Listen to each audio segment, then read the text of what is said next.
கர்த்தராகிய இயேசு கிறிஸ்து நல்லவர். கர்த்தருடைய பரிசுத்த நாமம் மகிமைப்படுவதாக. கொலோசியருக்கு எழுதின நிருபம் 2வது அதிகாரம் 14-15 வசனத்தை வாசிக்கலாம். கொலோசியர் 2:14-15.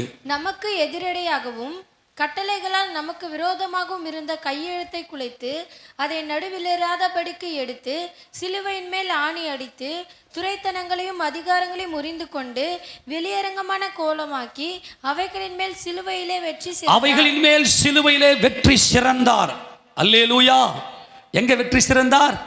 அவைகளின் மேல் சிலுவையிலே என் கர்த்தராகிய இயேசு கிறிஸ்து வெற்றி சிறந்தார் என்று வேதம் இங்கே சொல்லுகிறது. இன்றைக்கும் நான் கேள்வி கேட்கிறேன், இயேசு கிறிஸ்து ஏன் சிலுவையில் பலியாக வேண்டும்? நேற்று நம்ம பார்த்தோம், கர்த்தர் ஏன் கொல்கொதாவில் சாக வேண்டும் என்று சொல்லி. கொல்கொதா மலை மேலே சிலுவையில் இயேசு கிறிஸ்து செத்தார். இன்றைக்கு நாம் கேட்கிற கேள்வி என்ன கேள்வினா, கர்த்தர் நமது ஆண்டவராகிய இயேசு கிறிஸ்து ஏன் அவர் சிலுவையில் மரிக்க வேண்டும்? ஆமென். கவனிங்க, ரொம்ப முக்கியமான கேள்வி. நான் கேட்குற கேள்வி புரியுதா? ஏசப்பா ஏன் சிலுவையில் சாகணும்? அன்னைக்கு நிறைய மரண தண்டனை எல்லாம் இருந்துச்சு.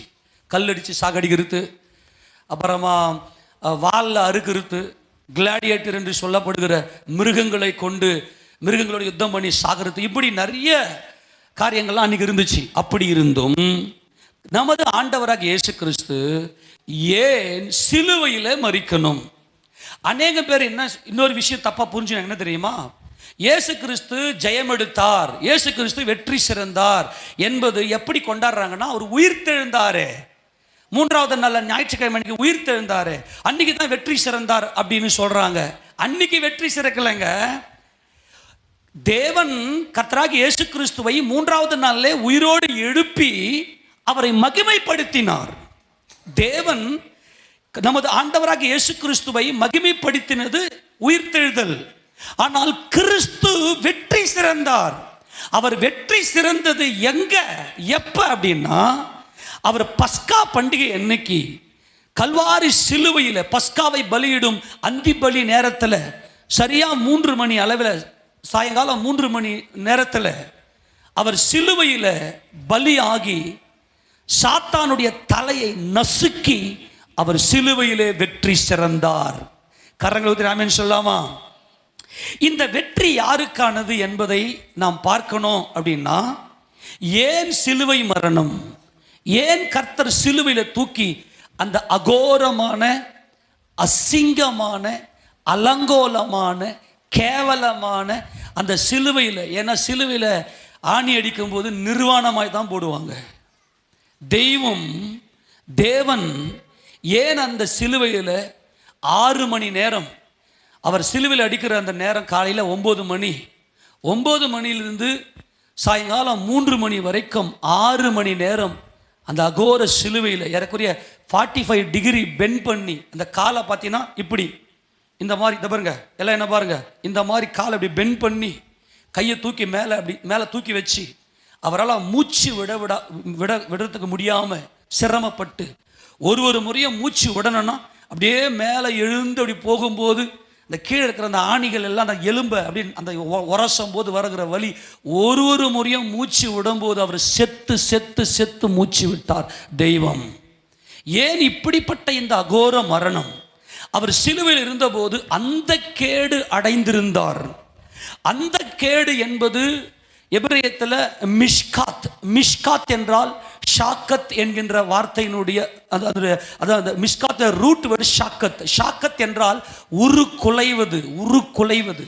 உருக்குலைந்திருப்பது. மிஷ்காத் என்றால் மேசியா உருக்குலைந்தார்.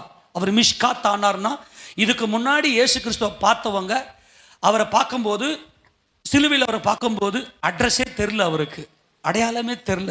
இப்போ சில பேர் என்ன பண்ணுவாங்கன்னா, முகம் சிதைக்கப்பட்டிருந்தா கூட, இப்போ நமக்கு இந்த தலை போயிருச்சுனாக்கா அட்ரஸை கண்டுபிடிக்க முடியாது. ரொம்ப ரேராக, ரொம்ப கிரிட்டிக்கல் ஆகிடும். இது பாடி லாங்குவேஜை பார்த்தோன்னா கண்டுபிடிக்க முடியாது. சில பேர் கொஞ்சம் நல்லா பழக்கமாக இருக்கிறவங்க கண்டுபிடிச்சிடலாம். ஆனால் இயேசு ராஜாவுக்கு பார்த்தீங்கன்னா அவருடைய முகம், அவருடைய உடல் முழுக்க சிதைந்து இருந்துச்சு.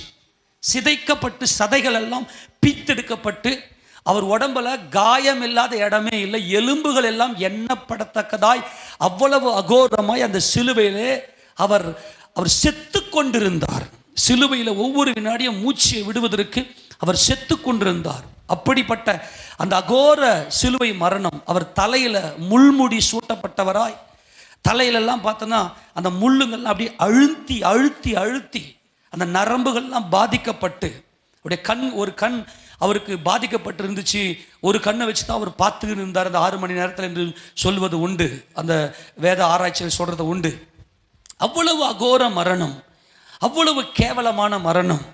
அந்த கபால ஸ்தலம் என்று சொல்லப்படுகிற கொல்கொதா மலையில, அது நகரத்தினுடைய அந்த மெயின் ரோட்லயே பக்கத்திலே இருக்கும். அதில் போற வரவெல்லாம் அவரை பார்க்கலாம்.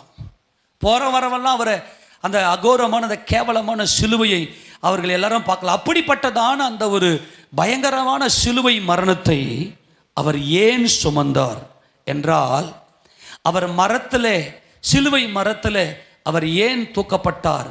ஏனென்றால் மரத்திலே தூக்கப்பட்டவன் தேவனால் சபிக்கப்பட்டவன். வேதம் நமக்கு என்ன சொல்லுகிறது என்றால், எடுத்து வாசிங்க பார்க்கலாம். உபாகமத்தின் புத்தகம் 21வது அதிகாரத்தில், 21ஆம் அதிகாரம் 22, 23 வசனங்களை வாசிக்கலாம். கொலை செய்யப்பட ஒருவன் மேல் சாவுக்கு பாத்திரமான பாவம் உண்டாயிருக்க அவனை கொலை செய்யும்படி மரத்திலே தூக்கி போடுவாயானால் இரவிலே அவன் பிரேதம் மரத்திலே தொங்கலாகாது. இரவிலே அவன் பிரேதம் மரத்திலே தொங்கலாகாது. அந்நாளில் தானே அதை அடக்கம் பண்ண வேண்டும். தூக்கி போடப்பட்டவன் தேவனால் சபிக்கப்பட்டவன். எல்லாம் கவனிங்க. மரத்திலே தூக்கி போடப்பட்டவன் தேவனால் சபிக்கப்பட்டவன். இயேசு கிறிஸ்து ஏன் சிலுவை மரத்திலே அவர் சாக வேண்டும்? சிலுவை மரத்தில் ஏன் போய் அவர் தூக்கி போடப்பட வேண்டும் என்றால், மரத்திலே தூக்கி போடப்பட்டவன் அவன் தேவனால் சபிக்கப்பட்டவன். அப்போ இங்க வசனம் சொல்லுகிறது, தேவனுடைய நியாயப்பிரமாணம் சொல்லுகிறது, மரத்திலே தூக்கி போடப்பட்டவன், கொலை செய்வதற்கு ஏதுவான பாவம் ஒருவன் செய்திருந்தால் அவனை எங்க தூக்கி போடணுமா? மரத்தில் தூக்கி கொலை செய்யணும், மரத்தில் தூக்கிடணும். மரத்தில் தூக்குறதுன்னா என்ன அர்த்தம்? அவன் பூமியில் நடமாடுகிற இந்த மனுஷனை மரத்தில் தூக்கி அவனை கொலை செய்து போடணும்னு சொல்லிட்டு வசனம் சொல்லுது. மனுஷன் எங்க, எதில் வாழறான்? பூமியில் வாழறான், தரையில் வாழறான், பூமியில் நடமாடுகிறான். ஆக நடமாடுகிற இவன் சபிக்கப்பட்டவன். அதனால மரத்தில் தூக்கி கொலை செய் அப்படின்னு வேதம் சொல்லுது. சரி, எது சாபம்? எது சாபம்? இங்க தேவன் சொல்றாரு, மரத்தில் தூக்கி போடப்பட்டவன் தேவனால் சபிக்கப்பட்டவன் சொல்லி. எது சாபம் என்று வேதம் சொல்லுகிறது? இதே உபாகம புத்தகம் 27ஆம் அதிகாரம் 26வது வசனத்தை வாசிக்கலாம். 27, 26. இந்த நியாயப்பிரமாண வார்த்தைகளை எல்லாம் கைக்கொண்டு நடவாதவன் சபிக்கப்பட்டவன் என்பார்களாக. இந்த நியாயப்பிரமாண வார்த்தைகளை எல்லாம் கைக்கொண்டு நடக்காதவன் சபிக்கப்பட்டவன். எல்லாம் கவனிங்க. நியாயப்பிரமாண வார்த்தை, இந்த வேத பகுதியில் நம்ம என்ன பார்க்குறோன்னா, எழுத்தின்படியே மோசேயினால் கொடுக்கப்பட்ட அந்த நியாயப்பிரமாணத்தை, அந்த நியாயப்பிரமாணத்தின்படி எவன் ஒருத்தன் வாழலையோ, எவன் ஒருத்தன் நியாயப்பிரமாணத்தை மீறானோ அவன் தேவனால் சபிக்கப்பட்டவன். ஏன்னா நியாயப்பிரமாணம் யாருடைய வார்த்தை? எல்லாம் சொல்லுங்க. நியாயப்பிரமாணம் யாருடைய வார்த்தை? சொல்லுங்க. நியாயப்பிரமாணம் யாருடைய வார்த்தை? சரி, நியாயப்பிரமாணம் என்ன சொல்லுது? 10 கற்பனை கிடக்குன்னு சொல்லுங்க பார்க்கலாம். உன் தேவனுக்கு கர்த்தர் நானே. முதல் 4 கற்பனை தேவனுக்கும் மனிதனுக்குமானது. அடுத்து இருக்கிற 6 கற்பனை மனிதனுக்குமானது இல்லையா? முதல் 4 கற்பனை என்னது? உன் தேவனுக்கு கர்த்தர் நானே, யாதொரு விக்கிரகங்களை உண்டாக்கி நமஸ்கரிக்காத. அடுத்தது 3வது, உன் தேவனுக்கு கர்த்தர் நாமத்தை வீணிலே வழங்காத. 4வது, ஓய்வு நாளை பரிசுத்தமா ஆசரிக்க நினைப்பாயாக. இது ஃபர்ஸ்ட் 4 கற்பனை தேவனுக்கானது. தேவனை ஒருவனும் ஒரு காலம். எத்தனை பேர் நியாயப்பிரமாணத்தின்படி வாழற? அப்ப யாரெல்லாம் சபிக்கப்பட்டவங்க? நல்லா கவனிக்கிறீங்களா? இந்த நியாயப்பிரமாண வார்த்தைகள் எல்லாம் கை கொண்டு நடவாதவன் சபிக்கப்பட்டவன். உன் தேவனாகிய கர்த்தர் நானே. எத்தனை பேர் தேவனை பார்த்துக்கிறீங்க? கை தூக்குங்க. நான் தேவனை பார்த்துக்கிறேன். அப்படின்னா நீ யார்? நீ சபிக்கப்பட்ட ஆள். எல்லாம் கவனிங்க. மனுஷன் யார் சபிக்கப்பட்டவன்? ரெண்டாவது அடுத்த செகண்ட் பார்ட் 6 கற்பனை. உன் தகப்பனையும் உன் தாயையும் கனம் பண்ணிக்கிறியா? நான் அப்பா அம்மாவுக்கு எதிர்த்து பேசுனதே இல்லை. அப்ப நீ யார்? நீ சபிக்கப்பட்ட ஆள். அடுத்தது கொலை செய்யாதிருப்பாயாக. யாருமே நான் பகைக்கவே இல்லை. அப்ப நீ சபிக்கப்பட்ட ஆள். விபச்சாரம் செய்யாதிருப்பாயாக. எந்த ஆணையும் எந்த பெண்ணையும் நான் இச்சிக்கவே இல்லை. அப்ப நீ சபிக்கப்பட்டவர்கள். கொலை செய்யாதிருப்பாய். அதாவது அடுத்தது களவு செய்யாதிருப்பாயாக. களவு செய்யாத. அப்புறம் பொய் சாட்சி சொல்லாத. பொய் சொல்லாத. பிறனுக்குண்டன் யாதொன்று இச்சியாதிருப்பாய். ஆக இந்த 10 கற்பனைய ஒரே ஒரு மனுஷனாலும் கடைபிடிக்க முடியாது. ஆக உலகத்தில் இருக்கிற அத்தனை பேருமே சபிக்கப்பட்டவர்கள். மனுஷன் சபிக்கப்பட்டவனா போயிட்டான். அதுக்கு காரணகர்த்தா யார் தெரியுமா? இந்த சாபத்தினுடைய கர்த்தன், இந்த சாபத்தினுடைய தேவன் யார் என்றால் பேய். அது இந்த மரணத்தை உண்டாக்கினவன் இந்த பேய். ஏன் அப்படின்னா தேவன் என்ன செய்தார்? நல்லா கவனிங்க. இதை நீங்க நல்லா புரிஞ்சுக்கணும்.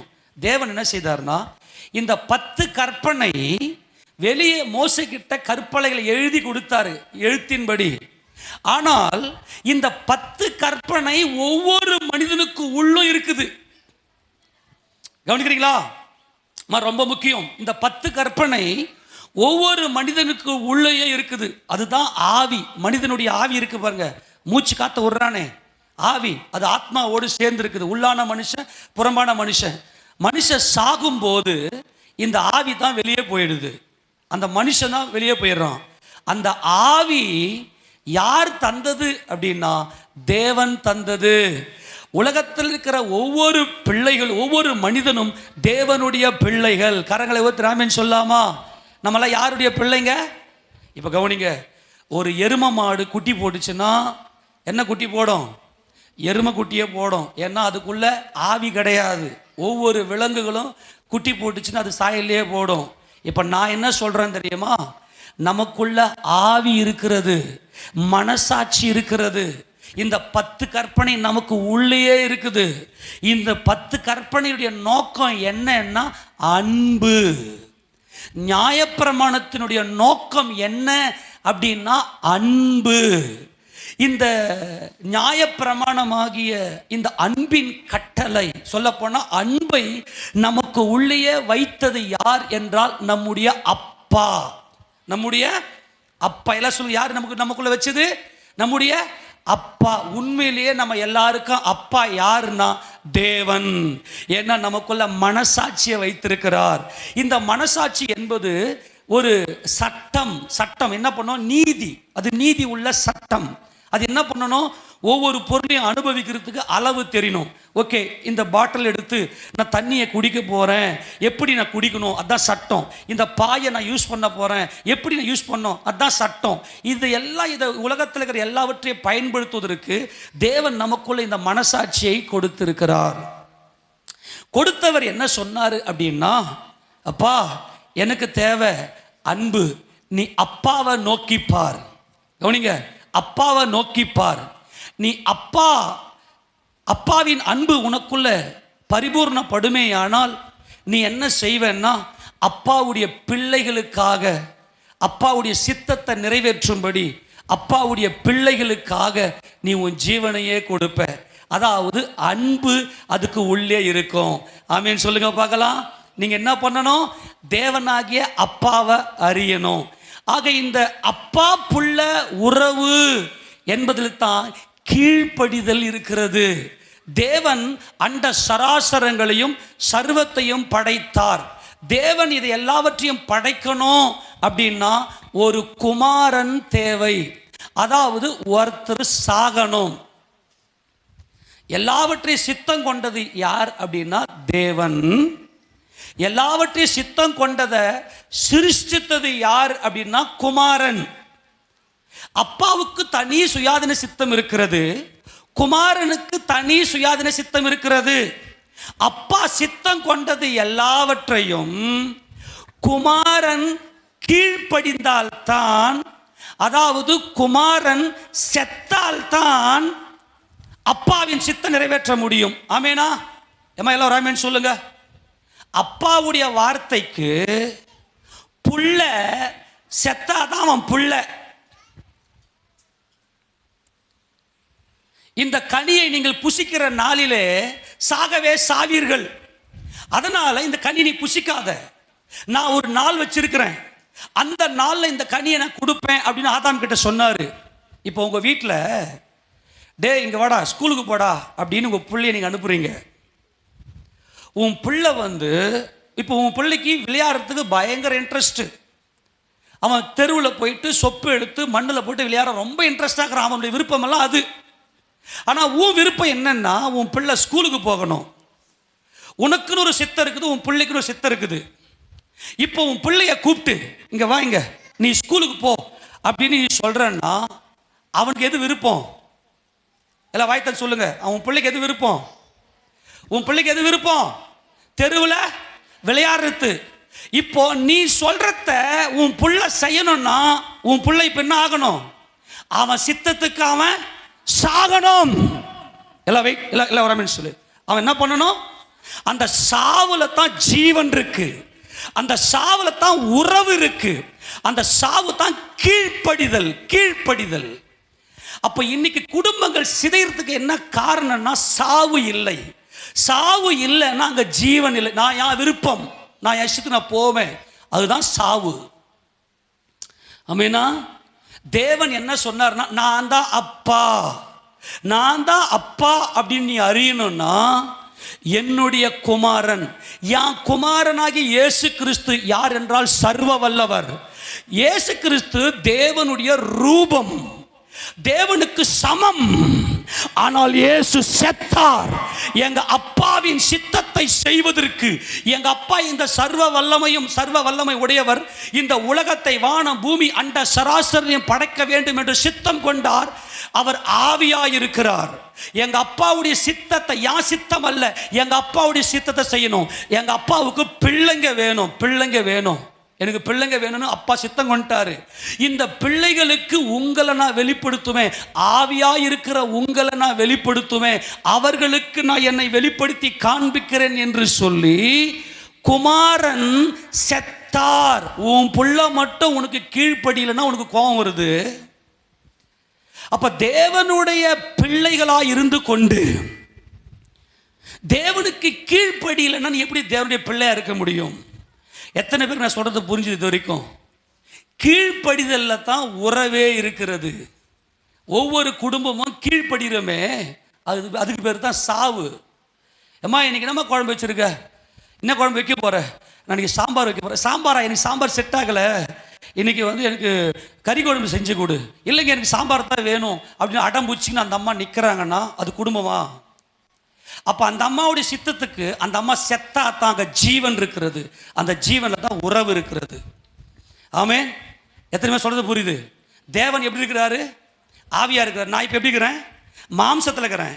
தேவனுக்கு என்ன தேவைன்னா, பாரு, உன் மாம்ச சித்தத்தை நீ செய்யாத, உன் ஆவி இருக்குல்ல, மனசாட்சி, அந்த மனசாட்சியின்படி என்னோடு கூட தொடர்பு கொண்டு யா சித்தம் செய். நீ மாம்சத்தில் இருக்கிற உன் அறிவின்படி, உன் இச்சையின்படி நீ செய்யாமல் உன் மாம்சத்துக்கு நீ செத்து ஆவியில அப்பாவின் சித்தம் செய். ஆமெனா? புரிஞ்சு போச்சா? நம்மளை தேவன் ஏன் படைத்தார்? நீ சாக வேண்டும், சாவல தான் ஜீவன் இருக்கிறது. புரிஞ்சு போச்சா? ஆக அப்பாவுக்கு கீழ்ப்படுகிறாரே அதுதான் குமாரன். அந்த கீழ்ப்படிதல் தான் ஜீவன். பிசாசு என்ன சொல்லிட்டான் அப்படின்னா, தேவன் அப்படின்லாம் ஒன்றும் கிடையாது, நீங்க சாவது இல்லை, நீங்க சாக வேண்டாம், அதாவது நீங்க அன்பு கூற வேண்டாம், உனக்குள்ள அன்பு வேண்டாம், தேவனுக்கு கீழ்ப்படிய தேவையில்லை அப்படின்னு சொல்லிட்டு இந்த கனியை பறித்து புசிங்கன்னு சொல்லிட்டான். இவன் பறித்து புசித்து விட்டு அன்பு இல்லாதவனாய் துரத்தப்பட்டு விட்டான். நல்லா கவனிக்கணும். இப்போ ஒரு பிள்ளைங்க இருக்கிறாங்க, மூத்த மகன் நல்லா பெரிய பையன் இருப்பான், நல்லா பெருசாக வளர்ந்துருப்பான். அவனுக்கு நல்ல புத்தியில் எல்லாமே தெரியும். அந்த தகப்பனுக்கு இளைய மகன் ஒருத்தர் இருப்பான், சின்ன பிள்ளை ஒருத்தர் இருப்பான். அந்த சின்ன பிள்ளைக்கு அப்பாவுடைய அன்பு தெரியாது. ஆனால் அப்பாவுடைய அன்பெல்லாம் புரிய வச்சு இந்த இளைய மகன் மேலே எங்கள் அப்பாவுடைய குமாரன் அல்லவான்னு சொல்லி இந்த சின்ன பையன் மேலே அன்பு காட்டினா உனக்கு எவ்வளோ சந்தோஷமாக இருக்கும் பெரிய பிள்ளை மேலே. ஆமேனா, என் பிள்ளைங்க எவ்வளோ சந்தோஷமாக இருக்கிறாங்கன்னு. அப்போ இந்த சந்தோஷத்தில் தான் தேவனுடைய மகிமையே இருக்கிறது. தேவன் என்ன நம்மக்கிட்ட எதிர்பார்க்கிறார்னா அன்பை எதிர்பார்க்கிறார். இப்போ கிறிஸ்து என்ன செய்தார் என்றால், உலக தோற்றத்துக்கு முன்னாடியே எங்கள் அப்பாவுடைய சித்தம் நான் செய்வேன்னு சொல்லி கீழ்ப்படிந்தார். கீழ்ப்படிந்து தேவன் என்ன சொன்னார்னா, என்னுடைய பிள்ளைகளை நான் மாம்சத்தோடு ரத்தத்தோடு படைக்க போறேன். மாம்சத்தோடு ரத்தத்தோடு இருக்கிற இவர்கள் மாம்ச சித்தம் செய்யாம அவருடைய மனசாட்சியின்படி அவங்க ஆவியில அப்பாவாகி என்ன அவங்க பார்க்கணும். மூத்த குமாரனே, நீர் மட்டும்தான் என்னை பார்த்திருக்கிறீர். நீர் போய் என்னுடைய பிள்ளைகளுக்கு என் அன்பை சொல்லு. அவர்களுக்காக நீர் உம்மை சாகடித்து உம்மை சாக ஒப்பு கொடுத்து அவர்களை மீட்க வேண்டும் என்று சொல்லி தேவனுக்கும் குமாரனுக்கும் இந்த உறவு தான் சத்தியமாய் இருக்கிறது. இந்த உறவுல தான், இந்த கீழ்ப்படிதல தான் ஜீவன் இருக்கிறது. ஒரு சில வேத வசனங்களை கொஞ்சம் வேகமாக எடுத்து வாசிங்க பார்க்கலாம். 1 கொரிந்தியர் 15 அதிகாரம் 27 28. 1 கொரிந்தியர் 15 27 28 வாசிங்க பார்க்கலாம். சகலத்தையும் அவருடைய பாதத்திற்கு கீழ்ப்படுத்தினாரே. சகலத்தையும் அவருடைய பாதத்துக்கு கீழ்ப்படுத்தினாரே. ஆகிலும் சகலமும் அவருக்கு கீழ்ப்படுத்தப்பட்டது என்று சொல்லி இருக்கும் போது சகலத்தையும் அவருக்கு கீழ்ப்படுத்தினார். சகலத்தையும் அவருக்கு கீழ்ப்படுத்தினவர் கீழ்ப்படுத்தப்படவில்லை என்பது வெளியரங்கமாய் இருக்கிறது. சகலமும் அவருக்கு கீழ்ப்பட்டிருக்கிற போது, சகலமும் அவருக்கு கீழ்ப்பட்டிருக்கும் போது தேவனே சகலத்திலும் சகலமுமாய் இருப்பதற்கு குமாரன் தாமும் தமக்கும் சகலத்தையும் கீழ்ப்படுத்தினவருக்கு கீழ்ப்பட்டிருப்பார். சகலத்தையும் கீழ்ப்படுத்தினவருக்கு கீழ்ப்பட்டிருப்பார். இந்த கீழ்ப்படிதல தான் அன்பு இருக்கிறது. ஆமேனா, உன் குடும்பத்துல கீழ்ப்படியலனா அன்பு இருக்குமா? ஆக கீழ்ப்படிதல் என்பதுதான் சாவு. ஆமேனா, ஏன்னா உன் சித்தம் செய்யாம உன் குடும்பத்தில் இருக்கிற உறவினர்களுக்காக நீ கீழ்ப்படுகிறாய். அப்ப தேவன் என்ன சொன்னார்னா, இந்த கனியை புசிக்கிற நாளிலே நீ சாகவே சாவாய். அதனால நாம் ஏற்ற வேலையில கிறிஸ்துவை பற்றின உபதேசத்தை எல்லாம் ஆதாமே உனக்கு கற்றுக் கொடுத்து, கிறிஸ்துவ பற்றின இயேசு கிறிஸ்து சர்வ வல்லவர், அவர் சர்வ வல்லமையுள்ள தேவன் என்பதை உனக்கு பரிபூர்ணமா புரிய வச்சு, அதுக்கு பிற்பாடு இந்த கனியை கொடுத்த பிற்பாடு நீ என்ன பண்ணுவனா, தேவனை நீ மகிமைப்படுத்துவ. இப்போ உங்க அப்பா யார்? நம்முடைய அப்பா யாருங்க? தேவன். எல்லாரும் சொல்லுங்க. ஏன்னா நமக்குள்ள மனசாட்சி இருக்கிறது. நம்முடைய மனசாட்சிக்கே இது பாவம், இது பாவம் இல்லை, இது தப்புன்னு தெரியும். ஆனா பிசாசு வஞ்சித்து நீ சாவது இல்லை, நீ சாகக்கூடாது அப்படின்னா என்ன அர்த்தம்னா, அப்பாவோடு கூட உனக்கு உறவு இல்லை, சர்வ வல்லவர் அப்படின்னு ஒருத்தர் இல்லை அப்படின்னு சொல்லி கீழ்ப்படியாமைக்குள்ள நம்மை நடத்தி விட்டான் பிசாசு. ஆமேனா, எல்லாருமே கீழ்ப்படியாம அவன் என்ன பண்ணிட்டான்னா, யார் என் தேவன் அப்படின்னா, என் வயிறு தான் என் தேவன், என் வயிறு தான் என் தேவன், சர்வ வல்லவர் அல்ல என் தேவன் அப்படின்னு சொல்லி ஒவ்வொரு மனுஷனும் பாவத்தில் வாழ்ந்து கொண்டு தான் வயிற்றுக்காக தான் வாழ்கிறான்.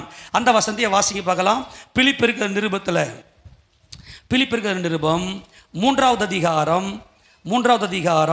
19வது வசனத்தை வாசிக்க பார்க்கலாம். அவருடைய முடிவு அழிவு, அவருடைய தேவன் வயிறு. அவருடைய தேவன் ஏதுங்க? வயிறு. அவருடைய மகிமை அவர்களுடைய லட்சையே. அவர்கள் பூமி கடுத்தவைகளை சிந்திக்கிறார்கள். ஒவ்வொரு மனுஷனும் தேவன் என்ன சொல்லுவாரு அப்படின்னு சொல்லி சிந்திக்காம, கவனிக்கிறீங்களா? தேவன் என்ன சொல்லுவார்னு சிந்திக்காம இந்த பூமிக்கு அடுத்தவைகள், இந்த மாம்சத்தின் தேவைகளுக்காக வாழ்ந்து கொண்டிருக்கிறான். இவருடைய தேவன் யாரா? இவர்களுடைய வயிறு. ஒவ்வொருத்தனுக்குள்ள சுயம் இருக்குது. என் இஷ்டம், என் மாம்சம் என்ன சொல்லுதோ என் மாம்சத்துக்கு ஏற்ற மாதிரி தான் வாழ்வேன். மனசாட்சி செத்து போயிருக்கு. ஆனால் தேவனுடைய ஆவி நமக்குள் இருக்குது. ஆனால் தேவனை அறியாமல் இருக்குது. தேவனை அறியணும்னா நம்முடைய மூத்த சகோதரனாகிய அல்லது தேவனுடைய பிள்ளையாகிய இயேசு கிறிஸ்து வந்து அவருடைய சகோதரனாகிய நமக்காக உயிரை கொடுக்கணும். ஆமெனா. பிதாவை வெளிப்படுத்தணும். என்னை கண்டவன் என் பிதாவை கண்டான். எல்லாரும் ஆமென் சொல்லுங்க பார்க்கலாம். அப்ப இயேசு கிறிஸ்து இந்த பூமிக்கு வர்றதுக்கு முன்னாடியே இந்த ஆதாம இந்த கனியை சாப்பிட வச்சுட்டு, நீ சாகாத, அப்பாவுக்கு கீழ்ப்படியாத, அவ்வளவுதான். தேவன் இருக்கிறாருப்பா, நீ உன் கண்ணில் பார்க்குற எல்லாத்தையும் படைச்சது தேவன் தான்பா அப்படின்னு சொன்னா, தேவனா எங்க இருக்கிறாரு? அவன் மனசாட்சி செத்து போய்க்குது. அப்ப தேவன் தான் எங்க அப்பா அப்படின்ற உணர்வு இருந்தா தான் உன் சகோதரனோட நீ அன்பா இருக்க முடியும். உன் கணவன் தேவன் படைச்சது, உன் மனைவி தேவன் படைச்சது, உன் கண்ணில் பார்க்குற ஒவ்வொரு மனுஷனும் தேவன் படைச்சது. அவர் உன் அப்பா இல்லைன்னா நீ எப்படி இங்கே அன்பா இருப்ப? நான் சொல்றது புரியுதா? இவர்கள் சகோதரர்கள் அப்படின்னு என்ன அர்த்தம்? எப்பா கவனி, இவங்க சகோதரர்கள். இப்போ எனக்கு ஏசப்பா கிருபையில் 3 பிள்ளைகளை தேவன் கொடுத்திருக்கிறார். ரெபேக்கா, ஃப்ராங்கா, ஜீவதேவன். இப்போ இவங்க 3 பேரையும் பார்த்ததும் இவங்க அப்பா ஜீவன் ஜோஷுவாப்பா அப்படி சொல்லுவாங்க தானே. நான் என்ன கேட்குறேன்னா, அப்பா யாருன்னு தெரியாம எப்படி நீ அன்பா இருப்ப? நான் கவனி, ஒரு அப்பாவுக்கு எது சந்தோஷம்? ஒரு அப்பாவுக்கு எது என் சந்தோஷம்னா, என் பிள்ளைங்க எவ்வளோ அன்பா இருக்கிறாங்க. அப்பா மேல உனக்கு அன்பு இருந்தா தான் அப்பாவை மகிமைப்படுத்துவதற்காக, என் சகோதரனுடைய சந்தோஷத்துக்காக என் ஜீவனை கொடுப்பேன். நீ கொடுக்க முடியும். உங்க அப்பா தேவன் அப்படின்னு சொல்லி இயேசு கிறிஸ்து சொன்னாரு ஏதேன் தோட்டத்தில். ஆனா பிசாசு வந்து சொல்லிட்டான், தேவனே இல்லை, உனக்கு அப்பாவே இல்லை, நீ கீழ்ப்படியவே தேவையில்லை, நீ கீழ்ப்படிய தேவையில்லை, தேவனுக்கு நீ கீழ்ப்படிய தேவையில்லை, நீ தேவ சித்தம் செய்ய தேவையில்லை. தேவ சித்தம் செஞ்சாதான் நீ யாருடைய பிள்ளை? தேவனுடைய பிள்ளை. அப்போ உன் மாம்ச சித்தத்துக்கு நீ செத்தாதான் அங்க ஜீவன் இருக்கிறது. அந்த ஜீவன் தான் உறவு. அந்த வசனம் எடுத்து வாசிங்க பார்க்கலாம்.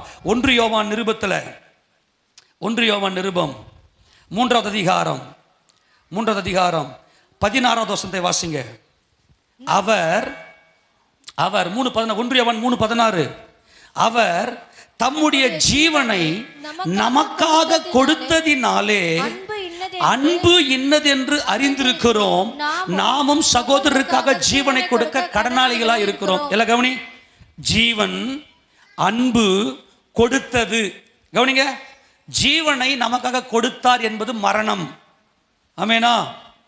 இயேசு கிறிஸ்து நமக்காக ஜீவனை கொடுத்தார் என்பது என்னது? மரணம். அந்த சாவல தான் அன்பு இருக்கிறது, அங்கதான் ஜீவன் இருக்கிறது. அப்ப நீ என்ன செய்யணும்னா, இன்னைக்கு ஏன் வீட்டில் சண்டை? இன்னைக்கு ஏன் வீட்டில் சண்டைன்னு நான் கேட்குறேன். உங்கள் வீடுகளில் ஏன் இன்னைக்கு சண்டை? உங்களுக்குள்ள என்ன இல்லை? உங்களுக்குள்ள என்ன இல்லை? அன்பு இல்லை. அன்புனா என்ன? எங்களுக்கு ஒரு தகப்பன் உண்டு. அப்படின்னா ஆவியா இருக்கிற தேவனை நீ அறியல, உங்க அப்பாவை நீ அறியல. அப்படியானால் நீ ஜீவனை கொடுக்கிறது தான் அங்க உயிர் இருக்கிறது. கீழ்ப்படிதல் தான் உயிர் இருக்குது. பிசாசு வந்து என்ன சொல்லிட்டான்னா, நீ சாக தேவையில்லை அப்படின்னு சொல்லிட்டான். இன்ன வரைக்கும் ஒருத்தனும் சாக, இந்த மாம்சத்துக்கு சாகலை, நல்லா தின்றான். என் தேவன் என் வயிறு நிறைஞ்சா போதும். ஒரு மிருகத்தை போல மனுஷன் வாழ்ந்து கொண்டிருக்கிறான். அதனால தான் இன்னைக்கு எல்லாருடைய வாழ்க்கையில கண்ணீர், கவலை, வேதனை, துக்கம், போராட்டம், வியாதி, மரணம் வந்து என்ன தேவனை அறியல, மனசாட்சியை சாகடிச்சுட்டு, தேவன்லாம் இல்லை, நான் தான் தேவன், நான் தான் இந்த உலகத்தை படைச்சேன், நான் என் இஷ்டத்துக்கு எல்லாத்தையும் வச்சு அனுபவிப்பேன் அப்படின்னு சொல்லி திருடுறான். உலகத்தில் இருக்கிற ஒவ்வொரு மனுஷன் திருடர்கள். ஏன்னா வேதம் சொல்லுது, திருடன் திருடவும் கொல்லவும் அழிக்கவும் வருகிறேன் என்று வேறொன்றுக்கும் வரான். நீ இது வரைக்கும் அனுபவிச்சதா நீயா படைச்ச? எல்லாம் கவனி, இது வரைக்கும் நீ அனுபவிச்சதெல்லாம் நீயா படைச்ச? மனசாட்சியை சாகடிச்சுட்டு, தேவன் கொடுத்த மனசாட்சி சாகடிச்சுட்டு, ஒவ்வொரு மனுஷனும் அவன் பெருமைக்காக ஜனங்களுக்கு மத்தியில் மனசாட்சி என்ன பண்ணுறான்னா நடிக்கிறான். நான் நீதி உள்ளவன் மாதிரி, அன்புள்ளவன் மாதிரி, குடும்பத்தில் ரொம்ப அன்பாக இருக்கிற மாதிரி நடிக்கிறான். ஆனால் ஒவ்வொரு வீட்டையும் ஓப்பன் பண்ணுங்க பார்க்கலாம், வீட்டுக்கு வீடு வாசப்படின்னுவான். காரணம் என்ன? ஏங்க சண்டைன்னா, ஜீவனை கொடுக்கல, கீழ்ப்படியில. யாருக்கு கீழ்ப்படியில? தேவனுக்கு கீழ்ப்படியில. இப்போ நான் என்ன சொல்கிறேன்னா, என்னுடைய ஒவ்வொரு ஷெட்யூலும் எங்கள் அப்பா கிட்ட இருக்கணும். ஒரு உண்மையான புள்ளனா யார் தெரியுமா? அவன் எங்கே இருக்கிறான், அவன் எங்கே போகிறான், என்ன செய்கிறான், எப்படிப்பட்ட காரியத்தை செய்கிறான் என்பதெல்லாம் அப்பா கிட்டேருந்து ஆர்டர் வரணும். ஆக அப்பாவுடைய ஆளுகையின் கீழ், அப்பாவுடைய கையின் கீழ் அந்த குமாரன் அடங்கி இருக்கணும். ஆமேனா? ஆக தேவனோடு நீ தொடர்பு ஏற்பட்டு, பரிசுத்த ஆவியானவருடைய அபிஷேகத்தினால நீ நிரப்பப்பட்டு, ஒவ்வொரு வினாடிய தேவ சத்தத்தை நீ கேட்பாயானால், நீ உன் சகோதரனுக்காக என்ன ஆவ? பலியாவ. என் சகோதரனை நான் எப்படியெல்லாம் அணைச்சி எங்கள் அப்பாவோடு நான் மகிமைப்படுத்துவேன். எங்கள் அப்பா எதெல்லாம் மகிமைப்படுறார், தேவன் எதெல்லாம் மகிமைப்படுறார் அப்படின்னாக்கா, என் சகோதரனோடு நான் செலுத்துகிற அன்புல, சகோதரனுக்காக உயிரை கொடுக்க, என் உயிரை என் சகோதரனுக்காக கொடுக்க எனக்கு கடமை இருக்கிறது. நான் கடன் பெற்றிருக்கிறேன். காரணம், தேவன் எங்க அப்பா. ஆமேனா? எத்தனை பேர் ஆமேன்னு சொல்ல முடியும்? இப்போ என்ன பிரச்சனை நடந்துச்சுன்னா, ஒவ்வொருத்தனுக்கும் தேவன் யாரு? அவன் வயிறு. ஆண் உறுப்பும் பெண் உறுப்பும் எங்கே தான் இருக்குது? வயிற்றில் தான் இருக்குது. நல்லா தின்னணும், நல்லா அசிங்கம், அதெல்லாம் யோசனை பண்ணீங்க நீங்களே. இதுக்கு தான் மனுஷன் வாழறான். இதுக்காக அவன் என்ன பண்ணுறான்னா, துணிஞ்சி தேவனால் தேவ சாயலில் படைக்கப்பட்ட மனுஷனை குற்றப்படுத்துகிறான். நல்ல கவனி. நமது சாயலாகவும் நமது ரூபத்தின்படியும் மனுஷனை உண்டாக்குவோமாக சொல்லப்பட்ட தேவனால் படைக்கப்பட்ட மனுஷனை கோபப்படுத்துகிறான், அவனை திட்டுறான், அவனை பகைக்கிறான், ரத்தம் சிந்துறான். இந்த பூமியில் தேவனால் படைக்கப்பட்ட மனுஷனை ரத்தம் சிந்தனாம் பாருங்க. அதனால பூமியில் ரத்தம் சிந்தன நீ என்னால் சபிக்கப்பட்டவன், நீ என் பிள்ளை இல்லை, நீ என் பிள்ளை கிடையாது. தேவன் சொல்றாரு உனக்குள்ள ஆவி இருக்குது. கவனிங்க, தேவனால் படைக்கப்பட்ட மனுஷனை நேசிக்க வேண்டிய இவன், தேவன் எங்க அப்பாவா இருந்தால், தேவனால் படைக்கப்பட்ட என்னுடைய சகோதரன், என்னுடைய சகோதரி, அவர்களுக்குள்ள பாவம் இருக்கு, அவங்க என்ன செய்யறாங்க எனக்கு தேவையில்லை, அவர்களுக்காக என் உயிரை கொடுப்பேன். நான் என் உயிரை கொடுக்கறதுல தாங்க ஜீவன் இருக்குது. நான் சாகணும் என் சகோதரனுக்காக. மாறாக என் வீட்டுக்காரன் சரியில்லைங்க, அவன் எப்போ பார்த்தாலும் என்ன துன்பப்பட்டு, வீட்டுக்காரனை பற்றி குறை, ரத்தம் சிந்திட்டு அவனை கொலை பண்ணிட்ட, நீ அவன் பாவின்னு சொல்லிட்ட, அவன் நிர்வாணத்தை நீ திறந்துட்ட, அப்போ நீ அவன் ரத்தம் சிந்திட்ட. ஆக அவன் ரத்தம் சிந்தின நீ, கவனிக்கிறீங்களா, தேவனுடைய நியாயப்பிரமாணத்தை மீறிட்ட. உனக்குள்ள இருக்கிற மனசாட்சி செத்து போயிருக்கு. ஆமேனா? உனக்குள்ள இருக்கிற தேவனுடைய பிரமாணமாகிய அன்பின் பிரமாணத்தை சாகடிச்சிட்ட. அப்போ அப்பாவை நீ அறியல, முதல் 4 கற்பனை நீ அறியல. அப்படி என்ன, நீ தேவனால் சபிக்கப்பட்டவன், நீ மரத்தில் தூக்கி கொலை செய்யப்பட வேண்டும். ஆமேனா?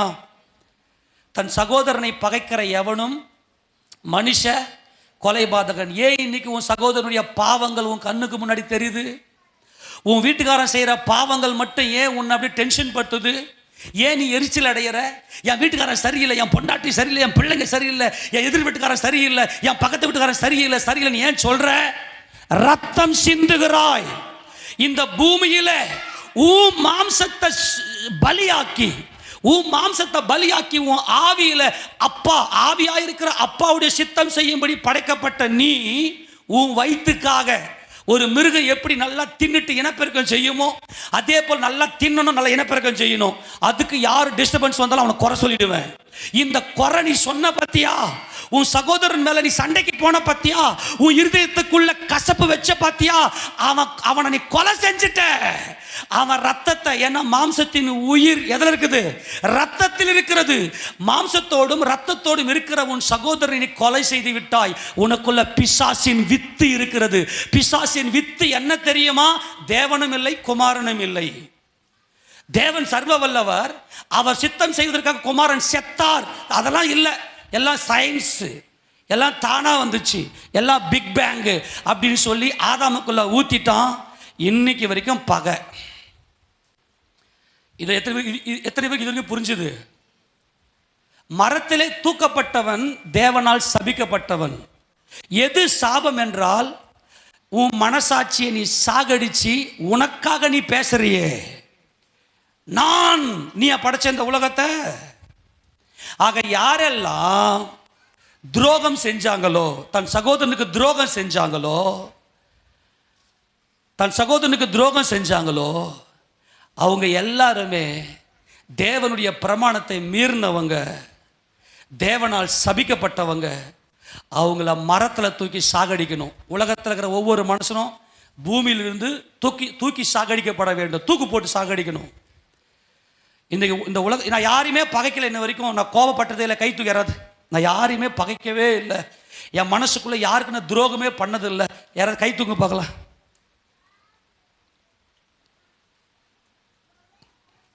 கை தூக்குன்னு அப்படின்னா நீங்கள் எங்கே போய் ஆகணும்? இப்போ நான் இன்ன வரைக்கும் யாருமே பகைக்கலை. என் வீட்டுக்கார் என்ன துரோகம் பண்ணாலும் என் வீட்டுக்கார் நான் பணிவிட செய்வேன். என் வீட்டுக்கார் தேவனால் படைக்கப்பட்டவர். நீ என்ன பண்ணுற எனக்கு தேவையில்லை, நீ என்ன பண்ணுன்னு தேவையில்லை. அவர் தேவ சாயல், இந்த உறவு தேவன் கொடுத்தது. நான் சாகணும், என் கணவனுக்காக நான் சாகணும், என் மனைவிக்காக நான் சாகணும். என் மனைவிக்குள்ள பாவம் இருக்கு, என் மனைவியுடைய நிர்வாணத்தை நான் திறக்கக்கூடாது, என் கணவனுடைய நிர்வாணத்தை திறக்கக்கூடாது. மாறாக தேவன் கொடுத்த பிள்ளை, என் மனசாட்சியின்படி தேவன் எங்க அப்பா. யார் இந்த தேவன்? அவர் சர்வத்தையும் உண்டாக்கினவர். எப்படி தேவனை அறிவேன்? இயேசு கிறிஸ்து 3வது நாள் உயிரோடு எழுந்தார். ஆமேனா?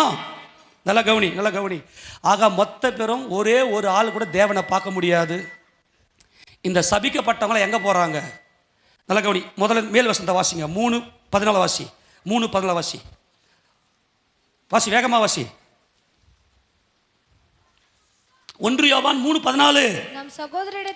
நாம் சகோதரரிடத்தில் அன்பு கூறுகிறபடியால் மரணத்தை விட்டு நீங்கி ஜீவனுக்கு உட்பட்டிருக்கிறோம் என்று அறிந்திருக்கிறோம்.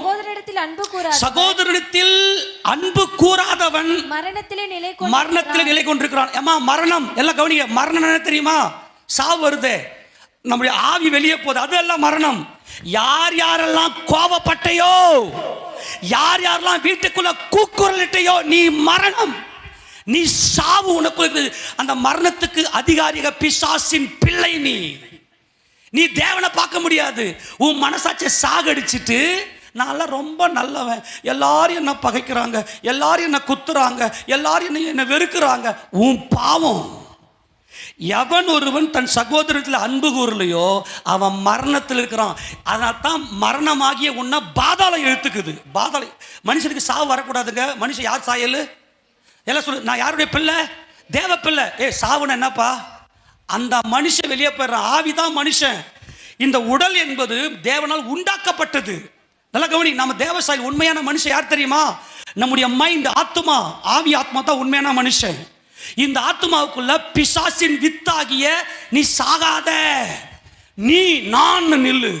உன் பெருமை, உன் வயிறுக்காக நில்லு. உன் வயிறு அசிங்க கேவலம். அது 14 வருஷமா கொலோசியர் 2ஆம் அதிகாரம் 14-15 வசனத்தை தான் கர்த்தர் சொல்லி கொடுத்தாரு. அதனுடைய பேக்ரவுண்ட் தான் நான் பேசினுக்கிறேன். கவனி. ஆக உனக்கு ஏன் சாவு வருது? மனுஷனுக்கு ஏன் சாவு வருது? ஆவி ஆத்மா சரீரம் பிரியவே கூடாதுங்க. பிதா குமாரன் பரிசுத்தாவிய திருத்துவ தேவன் பிரிக்கவே முடியாது. தேவன் என்றைக்கு நிலைத்திருக்கிறவர். நான் சொல்றது புரியுதா? யார் யாரெல்லாம் பகைத்தீர்களோ, யார் யாரெல்லாம் சண்டை போட்டையோ, யார் யாரெல்லாம் மற்றவங்க மேல கை நீட்டியோ, ஒருத்தம் கூட பரலோகம் போகவே முடியாது. ஏன்னா நீ ரத்தம் சிந்துகிறாய். மாம்சத்தின் உயிர் ரத்தத்தில் இருக்கிறது. அந்த உயிரை நீ குற்றப்படுத்துகிறாய். உன்னை பாதாளம் இழுத்துக்கும். பிசாசு அப்பாவுடைய சித்தம் செய்யக்கூடாதபடிக்கு தேவன் எங்க அப்பா. கிறிஸ்து அப்பாவின் சித்தம் செய்வதற்கு முழுமையாக தன்னை ஒப்பு கொடுத்தார். நீ சாவது இல்லை. நீ அடங்காத, வீட்டுக்கு அடங்காத. உங்க அப்பா சொல்றது ஏன் நீ கேட்கற? உங்க அப்பா சொல்றது நீ கேட்கற? உங்க அம்மா சொல்றது நீ ஏன் கேட்கற? நீ போ. அந்த பொண்ணு ரொம்ப அழகா இருக்கா பாரு, லவ் பண்ணு. அந்த பையன் சூப்பரா இருக்கிறான் பாரு, லவ் பண்ணு. செல்போன் எடு. நல்ல கவனி. செல்போன் உங்க கையில கொடுத்தா உங்க அப்பாவுக்கு தெரியணும், உங்க அம்மாவுக்கு தெரியணும் என் பிள்ளை எதை பார்ப்பான்னு. அப்ப நீ அவர் கையில் இருக்கணும். அவர் கையில் இருந்தனா நீ பிள்ளை.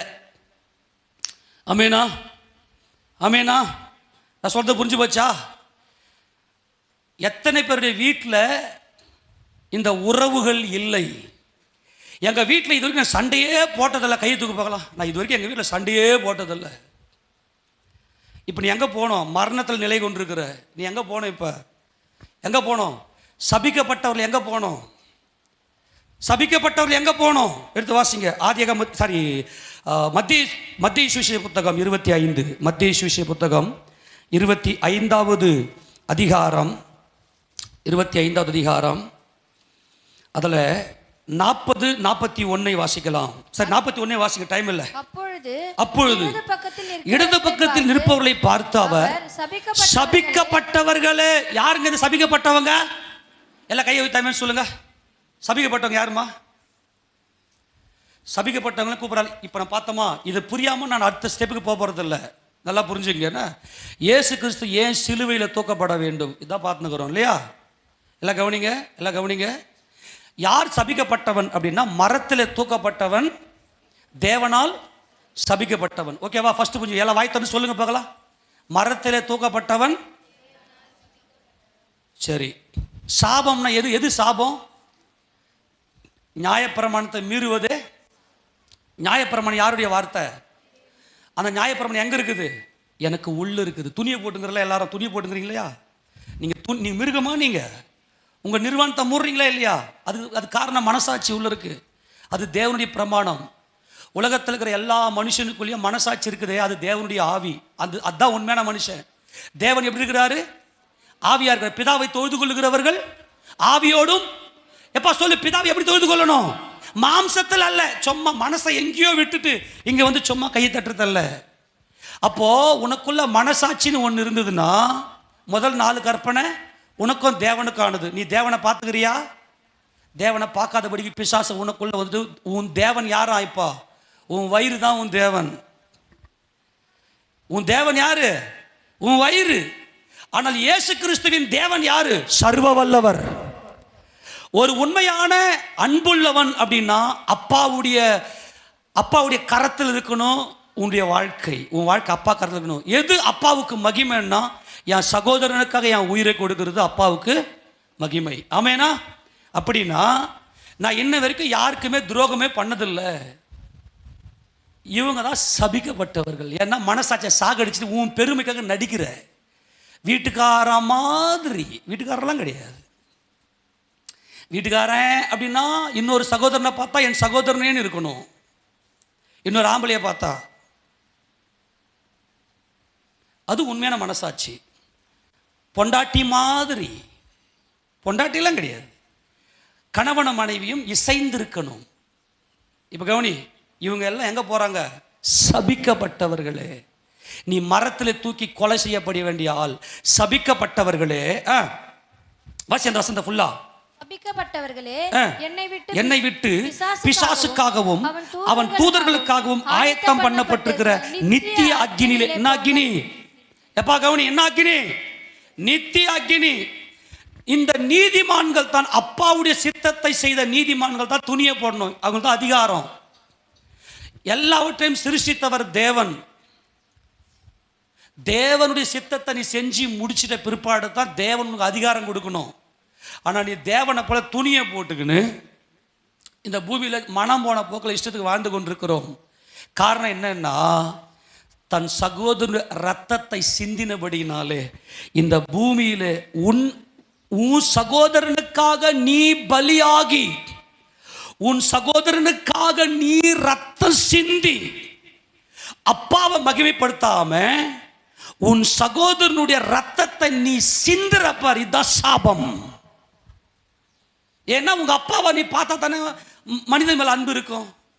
நீ தான் தேவனையே பார்க்கலையே. நீ தேவனை பார்க்கணும்னா இயேசு கிறிஸ்து தேவனுடைய குமாரன் என்று விசுவாசிக்கிறவனே அல்லாமல் உலகத்தை ஜெயிக்கிறவன் யார்?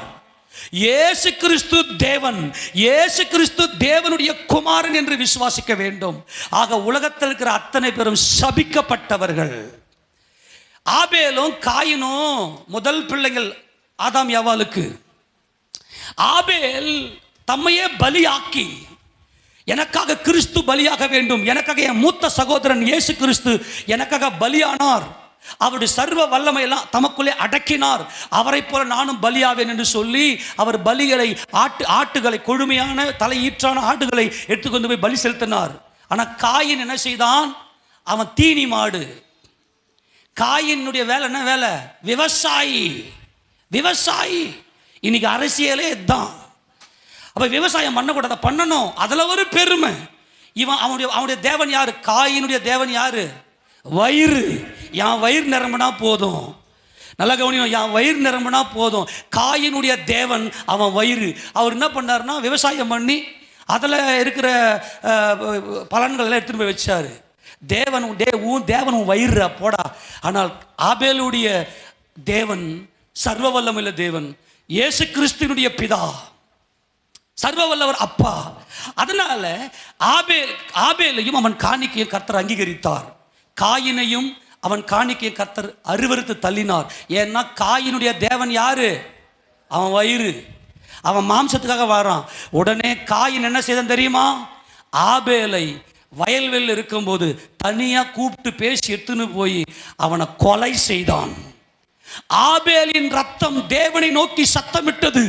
ஆண்டவரே, நான் உம்மைத்தானே ஆராதித்தேன், என் மனசாட்சிக்கு துரோகம் பண்ணலையே, ஆனால் என் சகோதரன் கொலை செய்தேன் என்று சொல்லி உடனே தேவன் காயினை கூப்பிட்டார்.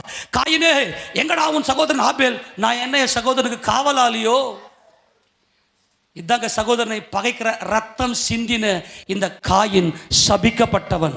தன் சகோதரன் ரத்தத்தை சிந்தின காயின் மரத்திலே தூக்கி கொலை செய்யப்பட வேண்டும். இதுவரைக்கும் நான் ஒரே ஒரு மனுஷனு கூட குறை பேசந்தே இல்லை. வாய்த்தது சொல்லு பார்க்கலாம். எடுத்து வாசி. யார் சபிக்கப்பட்டவன்? 4ஆம் அதிகாரம் ஆதியாகம புத்தகம். 4ஆம் அதிகாரம் ஆதியாகம புத்தகம் திருப்பி கொள்ளுங்க. அந்த வசனம் மட்டும் வாசிக்க பார்க்கலாம். கர்த்தர் சொல்லுவார் இல்லையா, நீ சபிக்கப்பட்டிருப்பாயின்னு. 10 வாசி. அதற்கு அவர், என்ன செய்தாய்? உன் சகோதரனுடைய ரத்தத்தின் சத்தம், உன் சகோதரனுடைய ரத்தத்தின் சத்தம் பூமியிலிருந்து என்னை நோக்கி எம்மா, மாம்சத்தின் உயிர் எதுல இருக்குது? ரத்தத்தில் இருக்குது. ஆக ரத்தத்தோடும் மாம்சத்தோடும் இருக்கிற ஒரே ஒருத்தர் மேல உனக்கு கசப்பு இருக்குமே, ஆனால் நீ சபிக்கப்பட்டிருக்கிறாய். காரணம், நீ தேவனுக்கு சத்துரு. நீ தேவனுக்கு சத்துரு. தேவனுடைய குமாரனாகி இயேசு கிறிஸ்துவை உன் இரட்சகராக ஏற்றுக்கொள்ளவில்லை. ஆனால் உன்னுடைய சகோதரனாகிய இயேசு கிறிஸ்து என் இரட்சகர்னு ஏற்றுக்கொள்வாயானால் தேவன் மேல அன்பு இருக்கும். தேவன் மேல அன்பு இருக்கும்னா உன் சகோதரன் மேல பூர்ண அன்பு இருக்கும். தொடர்ந்து வாசிக்கும் போது, இப்பொழுது உன் சகோதரனுடைய ரத்தத்தை உன் கையிலே வாங்கிக் கொள்ள தன் வாயை திறந்த இந்த பூமியில் நீ சபிக்கப்பட்டிருப்பாய். எந்த பூமியில? உன் சகோதரனை பார்த்து குறை சொன்னல, உன் சகோதரனை பார்த்து இவன் சரியில்லை, இவன் இப்படிப்பட்ட கேரக்டர், அவன் புத்தி சரியில்லை அப்படி நீ சொன்ன இல்ல, அவன் ரத்தத்தை நீ பூமியில சிந்தினபடினால் நீ பூமியிலிருந்து தூக்கி கொலை செய்யப்பட வேண்டும். நீ பூமியில வாழறதுக்கு தகுதி கிடையாது. ஏன்னா தேவன் என்னென்னைக்கும் நம்மளை வாழ்வதற்கு அழைத்திருக்கிறார். ஆமேனா? தேவன் நித்தியர். எத்தனை பேருக்கு இதுக்கு புரிஞ்சுது? நீ சாகணும், நீ சாகணும். செத்தாதான், அப்பாவுடைய சித்தத்துக்கு நீ செத்தாதான் உன் சகோதரனுக்காக நீ சாவ. ஆமேனா? ஏன் நீ மரத்தில் தூக்கப்படணும்னா, கவனிங்க, அவனை தூக்கி சாகடிச்சிரு. ஆக மரத்தில் தூக்கப்பட்ட எவனும் சபிக்கப்பட்டவன் என்பது அவன் செத்து போயிடறான். அவனுக்கு மரணம், அவன் மரணத்தில் இருக்கிறான். ஏன்னா சாந்த குணம் உள்ளவர்கள் பூமியை சுதந்திரித்துக் கொள்வார்கள். பூமியில் என்னென்னைக்கும் தேவ ராஜ்யத்தில் நீ வாழணும்னா சபையில் சகோதர ஸ்நேகம் இருக்கா? நம்ம எல்லாருக்கும் ஒரே தேவன், நம்முடைய அப்பா இயேசு கிறிஸ்து நாமத்தில் நம்முடைய தேவன், நம்முடைய அப்பா. சபையில் சகோதர ஸ்நேகம் இருக்கா? அதுதான் திருவிருந்து எடுக்கும் போதெல்லாம் சொல்லிக்கினே இருப்பேன், யாரு மேலேயும் கசப்பை வச்சிடாத, அது பேய் தானோ, அது பேய் தானோன்னு. இப்போ நல்லா கவனிங்க, நீ செத்தா தான் அன்பா இருக்க முடியும். நீ சாகலைன்னா அவங்க உயிர் எடுப்ப. ஆக ஏன் மரத்தில் தூக்கப்படணும்னா, இந்த பூமியில் நடமாடின நீ உன் சகோதர ரத்தத்தை நீ வாங்கிட்ட, அவன் மேலே கசப்பு வச்ச. எத்தனை நாள் உன் கணவன் மேலே கசப்போடு நீ பட்டு தூங்கியிருப்ப. சூரியன் அஸ்தமிக்கிறதுக்குள்ளே உன் கோபம் தனியே கிடது என்று கர்த்தர் சொன்னார். எத்தனை பேரை அவன் செத்துற போறானான்னு நினச்ச, நீ அவன் சாவ போறானான்னு நினச்ச. காரணம் என்ன? நீ சாகலை. உன் தேவன் உன் வயிறு, உன் தேவன் உன் வயிறு. எத்தனை பேர் வயிற்றுச்சல் நீ கொட்டிக்கின. ஒருத்தர் கூட தேவனுடைய பிள்ளை கிடையாது. தேவனுடைய பிள்ளையா இருப்பாயானால் இயேசு கிறிஸ்து யார் ரட்சகர். அப்பா, நான் தேவனை அறியாமல் தேவனை போல நான் வாழ்ந்துட்டேன், நான் தேவனுக்கு சத்துருவா மாறிட்டேன். அப்போ கர்த்தர் சொல்றார், இந்த பூமியில் நீ சபிக்கப்பட்டிருப்பாய். அதுக்கு அடுத்து சொல்ற நோவா கிட்ட சொல்றாரு பாருங்க. நோவா கிட்ட சொல்றாரு பாருங்க. நோவா பேழையிலிருந்து வெளியே வந்த பிற்பாடு 9ஆம் அதிகாரம் ஆதியாகம புத்தகம் எடுத்து வாசிக்க பார்க்கலாம். அதுல 6ஆம் வசனத்தை வாசிங்க. மனுஷன் எல்லாம் வசனத்தை பாருங்கம்மா. மனுஷன் தேவ சாயலில் உண்டாக்கப்பட்டபடியால் மனுஷனுடைய ரத்தத்தை எவன் சிந்துகிறானோ அவனுடைய ரத்தம் மனுஷனாலே சிந்தப்பட கடவுது, அவன் சாகணும் என்று கர்த்தர் தீர்ப்பு செய்து விட்டார். ஏன் மனுஷனுக்குள்ள சாவு வந்து தெரியும்? மனுஷனுக்கு சாவை உண்டாக்கினது தேவன் அல்ல. மரணத்துக்கு அதிகாரியாக பிசாசானவன் தான் மனிதனுக்குள்ளே மரணத்தை உண்டு பண்ணி உன் தேவன் உன் வயிறு. பாருங்க, சாவை உண்டாக்குறதுக்கு பிசாசுகள் அதிகாரம் கிடையாது. ஆனா சாவினுடைய வித்தை உனக்குள்ள போட்டான். அதனால தான் இன்னைக்கு உன் சகோதரனை நீ பகைக்கிற. கவனிங்க, தாவீது கிட்ட சான்று சொல்லுவாரு, ஆண்டவரே நான் தேவாலயத்தை கட்ட போறேன் ஆண்டவரேன்னு தாவீது சொன்னாரு. அதுக்கு ஆண்டவர் சொல்லுவாரு, தாவீதே நீ இந்த பூமியில அநேக ரத்தம் சிந்தி இருக்கிறாய். அதுதான் அந்த வார்த்தையை சொல்லும் போது நான் அழுத்தி சொன்னேன், எச்சரிக்கை. இதுதான் சப்ஜெக்ட்ல நான் பேச போறேன். எடுத்து வாசி பார்க்கலாம். 1 நாளாகமத்தின் புத்தகம் 22ஆம் அதிகாரம் 8ஆம் வசனத்தை வாசி. 1 நாளாகமம் 22:8. ஆனாலும் கர்த்தருடைய வார்த்தை எனக்கு உண்டாகி திரளான ரத்தத்தை சிந்தி பெரிய யுத்தங்களை பண்ணினாய். நீ என் நாமத்திற்கு ஆலயத்தை கட்ட வேண்டாம். எனக்கு முன்பாக மிகுதியான ரத்தத்தை தரையிலே சிந்தினபடினா. எப்பா கவனி, நீ தரையில நடமாடல. தரையில நடமாடின ஒவ்வொரு வினாடியும் என் தேவனே உங்க சித்தை என்னப்பா அப்படின்னு தேவ சித்தை நீ செய்தியா, அல்லது உன் சகோதரனை குறை சொல்லி தெரிஞ்சியா? அப்ப நீ ரத்தம் சிந்திட்ட. அப்ப ரத்தம் சிந்தின நீ மரத்துல தூக்கப்பட்ட பூமியில வாழறதுக்கு தகுதி கிடையாது. ஆமென். இதோ நான் புதிய வானத்தையும் புதிய பூமியும் கண்டேன், புதிய எருசலேம் ஆகிய தேவன் நகரத்தை நான் கண்டேன். என்னென்னைக்கோ தேவனோடு கூட வாழணும்னா இந்த புதிய வானம் புதிய பூமி புதிய எருசலேமை வாழணும்னா தரையில நடமாடணும். நீ தரையில நடமாடணும்னா அன்பு கூற வேண்டும். நீ அன்பு கூற வேண்டும் என்றால் நீ என்ன பண்ணணும்? தேவனுடைய அன்புக்குள்ள பிரமாணத்துக்குள்ள இருக்கணும். தேவ சித்தம் நீ செய்யணும்.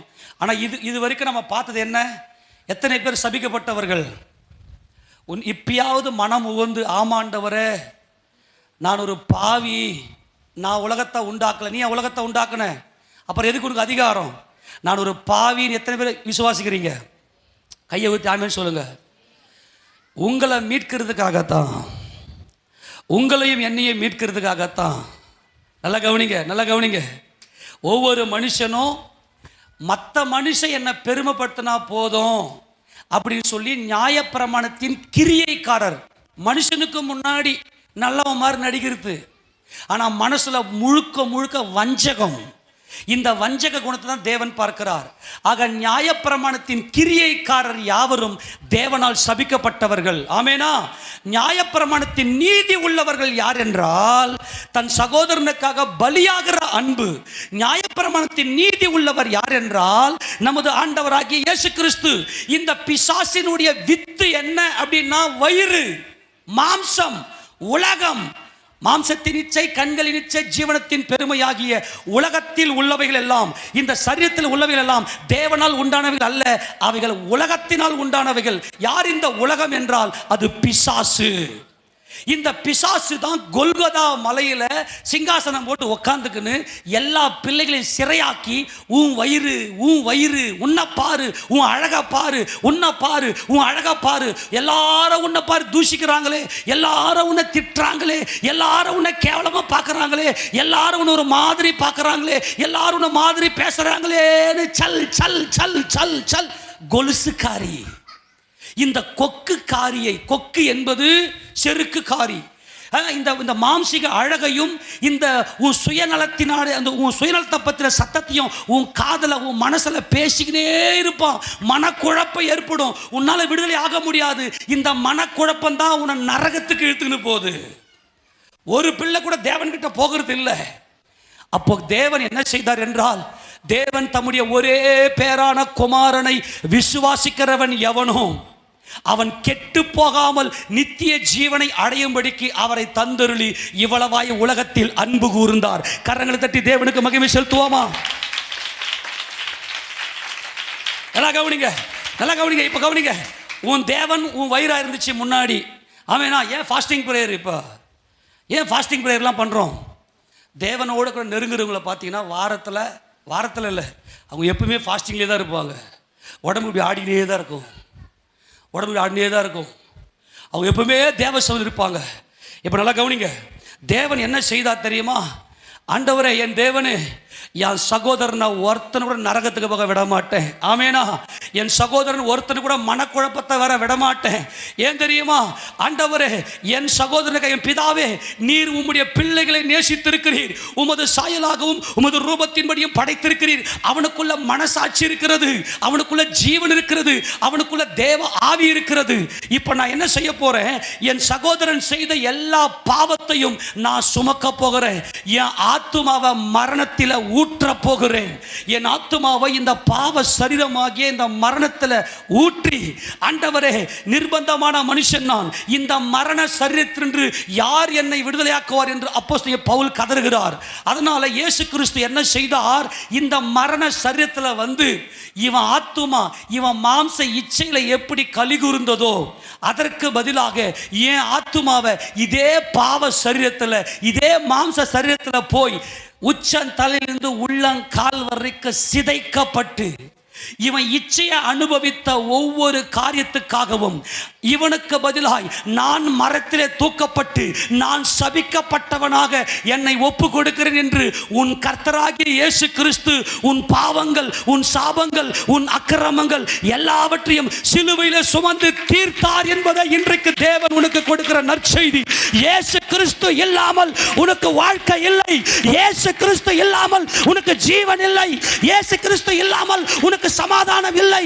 மரத்திலே தூக்கப்பட்ட எவனும் தேவனால் சபிக்கப்பட்டவன் என்று எழுதியிருக்கிறபடி கிறிஸ்து நமக்காக சாபமாகி நியாயப்பிரமாணத்தின் சாபத்துக்கு நம்மை நீங்களாக்கி மீட்டு கொண்டார். நீங்கள் வாழ்வீர்கள், நீங்கள் தேவனை தரிசிப்பீர்கள். இயேசு கிறிஸ்து ஏன் பாவத்துக்காக வாழ்ந்தார், ஏன் பாவத்துக்காக மரித்தார் என்று சொல்றவங்க எத்தனை பேர் விசுவாசிக்கிறீங்க? கையை உயர்த்தி ஆமென் சொல்லுங்களேன். நீ சபிக்கப்பட்டவர் அல்ல, நீங்கள் தேவனால் ஆசீர்வதிக்கப்பட்டவர்கள். இயேசு கிறிஸ்து ஏன் மரத்தில் தூக்கப்பட வேண்டும் என்றால், முன்னாடி என் தேவன் வயிறா இருந்தது, என் மாம்ச இச்சைக்காக வாழ்ந்தேன், என் சுனத்துக்காக வாழ்ந்தேன், சகோதரர்கள் எல்லாம் பகைத்தேன், சகோதரனை பகைத்தேன். ஆனால் சபையில் வந்துவிட்ட நான், தேவன் எங்க அப்பாவாக இருக்கிறார், எல்லாரும் என் சகோதரர்கள், எனக்குள்ள பகை இல்லை, எங்க அப்பாவின் அன்பு பூர்ணமா இருக்குது. இயேசு கிறிஸ்துவின் ரத்தம் இல்லாம நீ குறை பேசினல்ல, நீ சபையில் அங்கமா இல்லைன்னா உங்க வீட்டில் இருக்கிறவங்க எல்லாம் இப்போ எங்கே போவாங்க சொல்லுங்க பார்க்கலாம்? நீங்கள் உள்ள வந்துட்டீங்க, கர்த்தருக்கு ஸ்தோத்திரம். உங்க வீட்டில் இருக்கிறவங்களாம் இப்போ எங்கே போவாங்க? கொஞ்சம் கூட உணர்வு இல்லாமல், 1 வருஷம் 2 வருஷம் இல்லை, தேவன் தம்முடைய அன்பை, தம்முடைய குமாரனை அனுப்பி தம்முடைய அன்பை வெளிப்படுத்தினார். இயேசு ராஜா, நல்லா கவனிங்க, இயேசு ராஜா பட்ட அந்த பாடுகள் தம்முடைய ஆத்மாவை மரணத்தில் ஊற்றினார். இந்த மாம்ச சரீரத்தினுடைய இச்சையை உன் ஆத்மா அப்படியே அனுபவிச்சு, ஆத்மான்றது ஆவி மனுஷன் கலிகூர்ந்துச்சுல்ல உன் இச்சைய. அதற்கு பதிலாக கிறிஸ்து இயேசு அந்த கோர சிலுவையில் நைட்டு 12 மணிக்கு அவர் அரெஸ்ட் பண்ணுறாங்க. ஏறக்குறைய நைட்டு 12 மணிக்கு அரெஸ்ட் பண்ணுறாங்க. அவர் உடம்பெல்லாம் ரத்தத்தின் பெருந்துளிகள். காரணம், நீ என் சகோதரன், எங்க அப்பா உன்னை நேசிக்கிறார், எங்க அப்பா உன்னை நேசிக்கிறார். இவ்வளவு காலம் நீ உன் வயிற்றுக்காக வாழ்ந்தது போதும், உன்னை மீட்டு அப்பா கிட்ட கொடுக்க போறேன். இயேசு கிறிஸ்துவை உன் இருதயத்தில் நீ தரித்துக் கொள்வாயானால் அப்பதான் தேவனுடைய அன்பு உனக்கு புரியும், சகோதர சிநேகம் வரும். அவர் பட்ட வேதனைகள்லாம் கொஞ்சம் நெஞ்சம் அல்ல, அதை ஒரு நாள்ல சொல்லி முடிக்க முடியாது. அவர் கையில விலங்கிட்டார்கள், ஒரு குற்றவாளியை போல இழுத்து கொண்டு போனார்கள், அவரை கன்னத்தில் அடித்தார்கள், தாடை மயிரை பிடித்து இழுத்தார்கள், கண்ணை கட்டிவிட்டு தலையெல்லாம் கொட்டிட்டு, இயேசுவே நீ தேவனுடைய குமாரன்னா உன்னை அடிச்சது யாருன்னு சொல்லுன்னாங்க. அந்த நைட்டில், அந்த பொழுது விடிய போற அந்த நாட்களில், அந்த நேரத்தில் தங்களுடைய வாயிலுக்கிற எச்சை எடுத்து அவர் மூஞ்சில் துப்புனாங்க. எவ்வளவு கேவலமாய் அவர் நடத்தணுமோ அவ்வளவு கேவலமாய் நடத்தி எல்லாம் எனக்காக, எல்லாம் கையை தாமேன்னு சொல்லுங்க, எனக்காக, எல்லாம் சொல்லுங்க, எல்லாம் எனக்காக. ஆமேனா? இயேசு கிறிஸ்து தேவனுடைய குமாரன். ஏனென்றால் இயேசு கிறிஸ்து அப்பாவுடைய சித்தத்துக்காக செத்தார். அப்பாவுடைய சித்தம் என்னன்னா, நான் தான் அப்பாவுடைய சித்தம். அப்பாவுடைய சித்தத்துக்காக இயேசு கிறிஸ்து கீழ்ப்படிந்தார். என் தேவனே, இவனுக்கு பதிலாக என் உயிரை நான் கொடுக்கிறேன். அந்த உயிரை கொடுக்கிற அன்பு கல்வாரி அன்பு, அந்த கல்வாரி சிநேகம், அந்த கல்வாரி மலையில, அந்த கொல்கொதா மலையில மரத்தில் தூக்கப்பட வேண்டிய நான் எப்போதும் அப்பாவின் சித்தத்தையே செய்த தேவகுமாரன், பாவமில்லாத தேவ ஆட்டுக்குட்டி, உன்னதத்திலே ஓசன்னா என்று பாடி தேவ சமூகத்தில் அப்பா எனக்கு பதிலாய் பலியாக வேண்டிய ஆட்டுக்குட்டி இதுவே என்று சொல்லி அந்த சிலுவையினுடைய 4 கொம்புல எடுத்து கயிறை கொண்டு கட்டிவிட்டேன். அப்பா அந்த ஓசன்னாவை ஏற்றுக்கொண்டார். ஆமென் சொல்லுவோமா? எனக்கு பதிலாய் என்னுடைய மீறுதல் நிமித்தம் அவர் காயப்பட்டு, என்னுடைய அக்கிரம நிமித்தம் அவர் நொறுக்கப்பட்டார். எனக்கு சமாதானத்தை உண்டு பண்ணும் ஆக்கினை அவர் மேல் வந்தது. அவருடைய தழும்புகளால் நாமெல்லாம் குணமாகிறோம். கர்த்தராகிய இயேசு கிறிஸ்துவை விசுவாசி. நான் தேவன் அல்ல, நான் ஒரு பாவியான. எல்லாரும் துணியை போட்டு ஒவ்வொருத்தரும் தேவன் நினைப்பு. தெரியுமா ஏன் இவன் சபிக்கப்பட்டவன்? தரையில் ரத்தம் சிந்துறான், துரோகம் செய்யறான், மனைவிக்கு துரோகம் செய்யறான், கணவனுக்கு துரோகம் செய்யறான், குடும்பங்கள் சிதைக்கப்படுது, தாய் தகப்பனுக்கு தெரியாம எவ்வளவு துரோகங்கள், எவ்வளவு பகைகள். ஒருத்தனை கீழே தள்ளி இன்னொருத்த மேலே ஏறுறான். உலகத்தில் இருக்கிற அத்தனை பேர் சபிக்கப்பட்டவர்கள். ஆனால் இன்றைக்கு நான் சொல்லுகிறேன், தேவன் அன்பே உருவானவர், தேவன் இரக்கத்தில் ஐஸ்வர்யம் உள்ளவர். என் பிள்ளைகள், ஒரு பிள்ளைகள் கெட்டு போக கூடாது. எல்லாரையும் என் குமாரனை அனுப்பி இவங்க செஞ்ச அத்தனை பாவத்தையும் அப்படியே அவர் மேல் நான் சுமத்த போகிறேன். அல்லேலூயா, அல்லேலூயா. நாம் அவருக்குள் தேவன் நீதி ஆகும்படியாக பாவம் அறியாத அவரை நமக்காக தேவன் பாவமாக்கினார். அவர் பாவம் அறியாதவர்.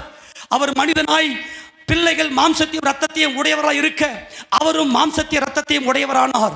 மரணத்துக்கு அதிகாரியாக பிசாசானவன், மரணத்துக்கு அதிகாரியாக பிசாசானவன் என்ன சொல்லுவான்? நீ சாகக்கூடாது. அப்பான்னு ஒருத்தர் இல்லவே இல்லை, அப்பான்னு ஒருத்தர் இல்லவே இல்லை. நீங்க சாகக்கூடாது, நீங்க சாகக்கூடாதுன்னு சொல்லி உங்களை சாவுக்கு நேரம் நடத்தி கொண்டிருக்கிறான். ஆமெனா? இப்ப கிறிஸ்து இயேசு அவரை வாரடி அடித்து, ஒன்று குறைய 40 அடி வாரடி அவரை அடித்து, அவர் உடம்புல இருக்கிற எலும்புகள் எல்லாம் எண்ணப்படத்தக்கதாய் சதைகள்லாம் அப்படி பிச்சுன்னு இருக்குது. தம்முடைய ஆத்மாவையும் மரணத்தில் ஊற்றினார். இந்த மரண சரீரத்தில் ஒரு சின்ன எறும்பு கடிச்சிட்டாவே பதறல்ல, ஒரு சின்ன எறும்பு கடிச்சிட்டா உடனே பதறம் இல்லை. பிசாசுடைய விஷம் நம்முடைய உடம்புல இந்த மாம்சத்தில் இருக்கிறது. கர்த்தர் என்ன செய்த தெரியுமா? இவன் ஆத்மா கெட்டு போயிருக்குது, அவன் மனசாட்சி குற்ற மனசாட்சி இல்லை, கெட்டு போயிருக்குது. இந்த மரண சரீரத்தில் இவன் இச்சித்த எல்லா இச்சைக்கு பதிலாக அதே மாம்ச சரீரத்தில் போய் என் ஆத்மாவை மரணத்தில் ஊற்றுகிறேன் என்று சொல்லி அத்தனை வலிகளையும், அத்தனை நரக வேதனைகளையும், அத்தனை கொடுமைகளையும் கிறிஸ்து உனக்காக சுமந்து கொண்டார். உனக்கு ஒரு வாழ்க்கை இருக்கு. அன்பானவர்களே, மரித்தோர் அத்தனை பேர் எழுந்திருக்கணும். இன்னைக்கு உன் இருதயத்தில் இயேசு என்கின்ற ஜீவன் இல்லைனா அது வேணாம், சொல்ல வேணாம். சபிக்கப்பட்டவர்கள் உன் குடும்பத்தில் இருக்கிறவங்கள இயேசு ஏற்றுக்கினாங்களா? உண்மையிலேயே உனக்கு அன்பு இருந்துச்சுன்னா நீ சாப்பிடவே மாட்டேன். அவங்கள தொடுங்க ஏசப்பா, என் கணவன் நரகம் போக விரும்பலை, என் குடும்பத்தார் நரகம் போக விரும்பல. அவர்கள் சபிக்கப்பட்டவர்களாய் இன்னைக்கு உலகத்தில் ஓடிக்கொண்டிருக்கிறார்கள். அவங்க சபைக்கு வந்துடணும், உமது அன்பில் வந்துடணும், நீரே எங்கள் அப்பான்னு சொல்லணும்னு சொல்லி உட்காந்து அழுவீங்க. இப்போ நீ எதுக்காக தெரியுமா? என் வீட்டுக்காரன் வேலைக்கே போக மாட்டான், நீ நல்லா வீட்டில் வந்து நல்லா துண்ணுக்குன்னு உட்காந்துருக்கணும். எவ்வளவு எவ்வளவு கொடுமை இல்லை? நீங்களாம் எவ்வளோ கொடுமை தெரியுமா? சத்தியத்தை அறிஞ்சும் நீ பேசக்கூட, சர்ச்சைக்கு வா நீ கூடாத, உன் நடக்கையில் ஆயத்தப்படுத்தணும் அவங்கள. வெளியே இருக்கிற எவ்வளோ ஜனங்க பார்த்தியா? எவ்வளோ ஜனங்க இன்னைக்கு சபிக்கப்பட்டவர்கள், பகையில் வாழ்ந்து கொண்டிருக்கிறார்கள். அவர்களெல்லாம் மீட்கப்பட வேண்டும். சரியாய் 9 மணிக்கு, காலையில் 9 மணிக்கு அவர் சிலுவையில் ஆணி அடித்து மேலே ஏற்றிட்டாங்க, அவரை தூக்கி நிற்க வச்சுட்டாங்க. 7 வார்த்தை பேசினார். 7 வார்த்தை பேசினார். நல்லா கவனிக்கணும், ரொம்ப முக்கியமானது. இப்போ சொல்லி நான் முடிக்கிறேன், டைம் ஆயிடுச்சு இல்லையா? ஏன்னா சிலுவை பற்றி பேசினா முடிக்காது, டைமே முடியாது. இப்போ எடுத்து வாசிக்க பார்க்கலாம் அந்த வசனத்தை. கலாத்தியர் நிருபம் 3வது அதிகாரம், கலாத்தியர் நிருபம் 3வது அதிகாரம், அதில் 10 வாசி பார்க்கலாம். நியாயப்பிரமாணத்தின் கிரியைக்காரராகிய யாவரும் சாபத்திற்குட்பட்டவர்களா இருக்கிறார்கள். நல்லா கவனிங்க. நியாயப்பிரமாணத்தின் கிரியைக்காரனா யாருங்க? மனுஷன் என்ன நல்லவன்னு சொல்லணும். கவனிக்கிறீங்களா? நியாயப்பிரமாணத்தின் கிரியைக்காரர். நியாயப்பிரமாணம் யாருடைய நீதி? நியாயப்பிரமாணம் யாருடைய நீதி? நியாயப்பிரமாணம் அன்பு. தன் சகோதரனுக்காக உயிரை கொடுப்பது நியாயப்பிரமாண நீதி உள்ளவன். நியாயப்பிரமாண கிரியைக்காரனா யாருன்னா நடிகிறது. இந்த மனுஷனை பெருமையா பேசணும். அவர் ரொம்ப நல்லவர் பாரு, அவர் ரொம்ப நீதிமான் பாருன்னு சொல்ல நடிக்கிறான் பாரு. அத்தனை பேர் சபிக்க, எல்லாருமே அத்தனை நடிக்கிறோம். ஏன்? நான் எவ்வளோ சுய பரிதாபம், நான் எவ்வளோ கஷ்டப்படுறேன்னு தெரியுமா, அப்படியே வெம்பி வெம்பி அழுவாங்க.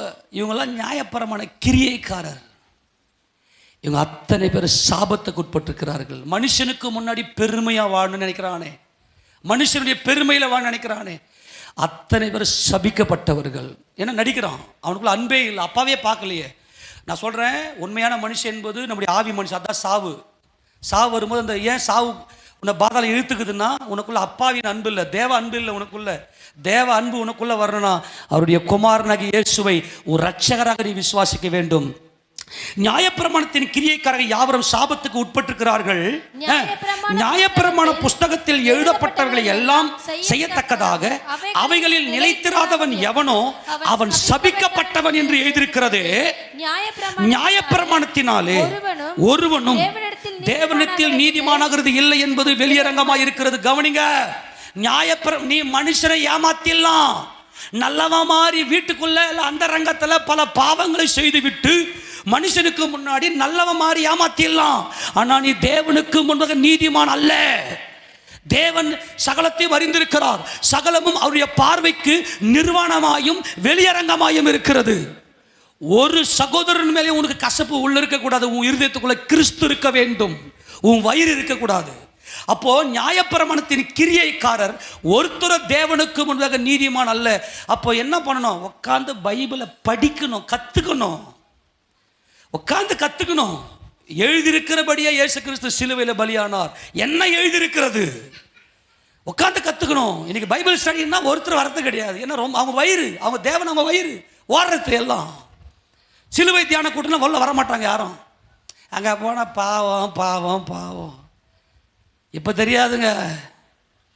நான் உங்களுக்காக மன்றாடி கொண்டிருக்கிறேன். ஒவ்வொரு பேராக சொல்லி, சபைக்கு வரக்கூடிய ஒவ்வொருத்தர் பேரை சொல்லி காலையில் உட்காந்து எழுந்து மீட்டுங்கப்பா மீட்டுங்கப்பான்னு கெஞ்சுங்கிற. உங்களுக்கு தெரியல, ஏதோ கொஞ்ச நாள் துன்றத்துக்கு இருந்தால் போதுன்ற மாதிரி வாழ்ந்துனுக்கிறீங்க. நீ தேவனுக்கு நீதிமான் கிடையாது. நீ நீதிமான் ஆகணும்னா விசுவாசிக்கிற எவனுக்கும் நீதி உண்டாகும்படியாய் கிறிஸ்து நியாயப்பிரமாணத்தின் முடிவானார். ஆமேனா? யார் சபிக்கப்பட்டவன்? ஜனங்க மத்தியில் பெருமை எதிர்பார்க்கிறவன்.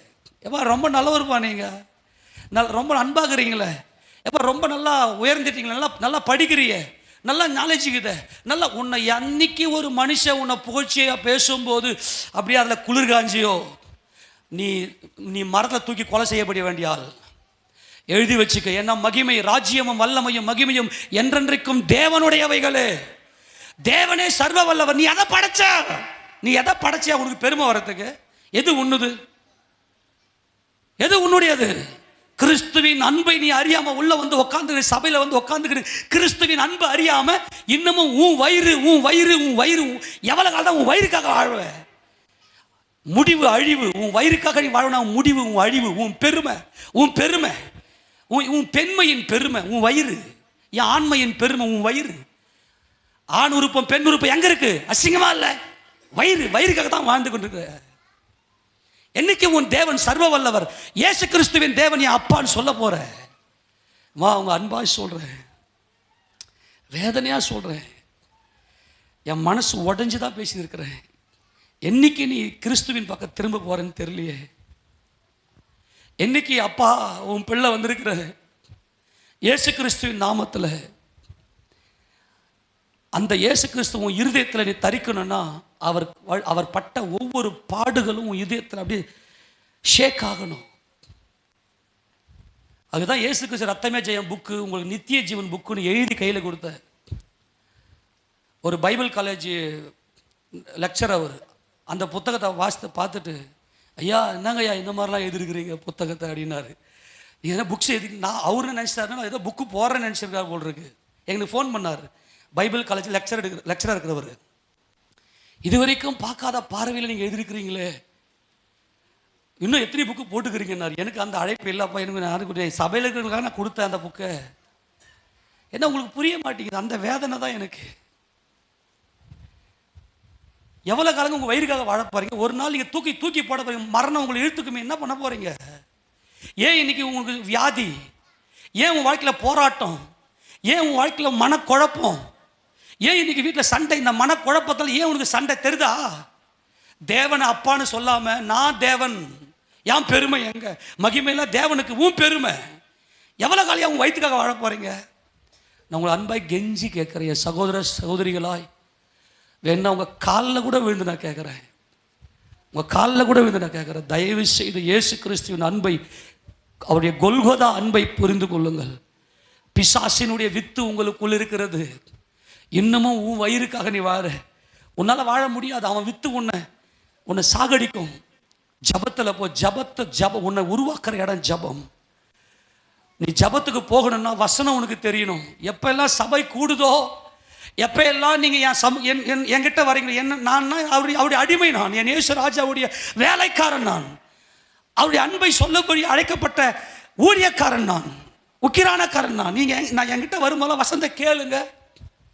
பிரதர் எனக்கு இந்த வசனம் புரியல, என் மனசுக்குள்ள இப்படிப்பட்ட பாரம் இருக்காது, நான் தான் காரணம், நான் அனுபவிக்கிற துன்பத்துக்கு நான் தான் காரணம்னு எப்போ படித்து சொல்லி கொடுத்துட்டேன்.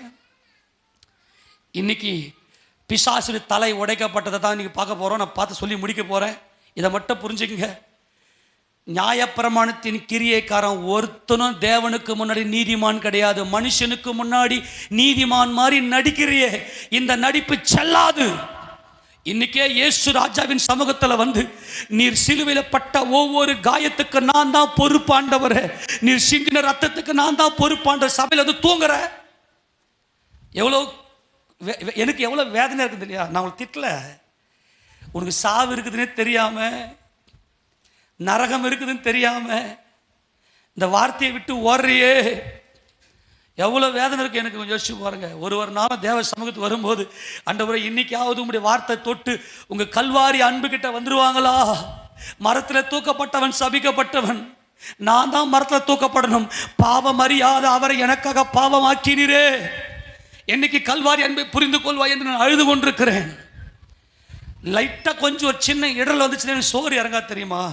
நீங்கள் ஏதோ ஒன்று பண்ணி இருப்பீங்க, ஏதோ ஒன்று சின்ன ஒரு தப்பு, ஏதோ ஒரு பாவம் வசனத்தின்படி ஏதோ ஒன்று பண்ணிட்டீங்கன்னு எனக்கு அப்படியே எனக்கு சாப்பிடவே பிடிக்காது எனக்கு.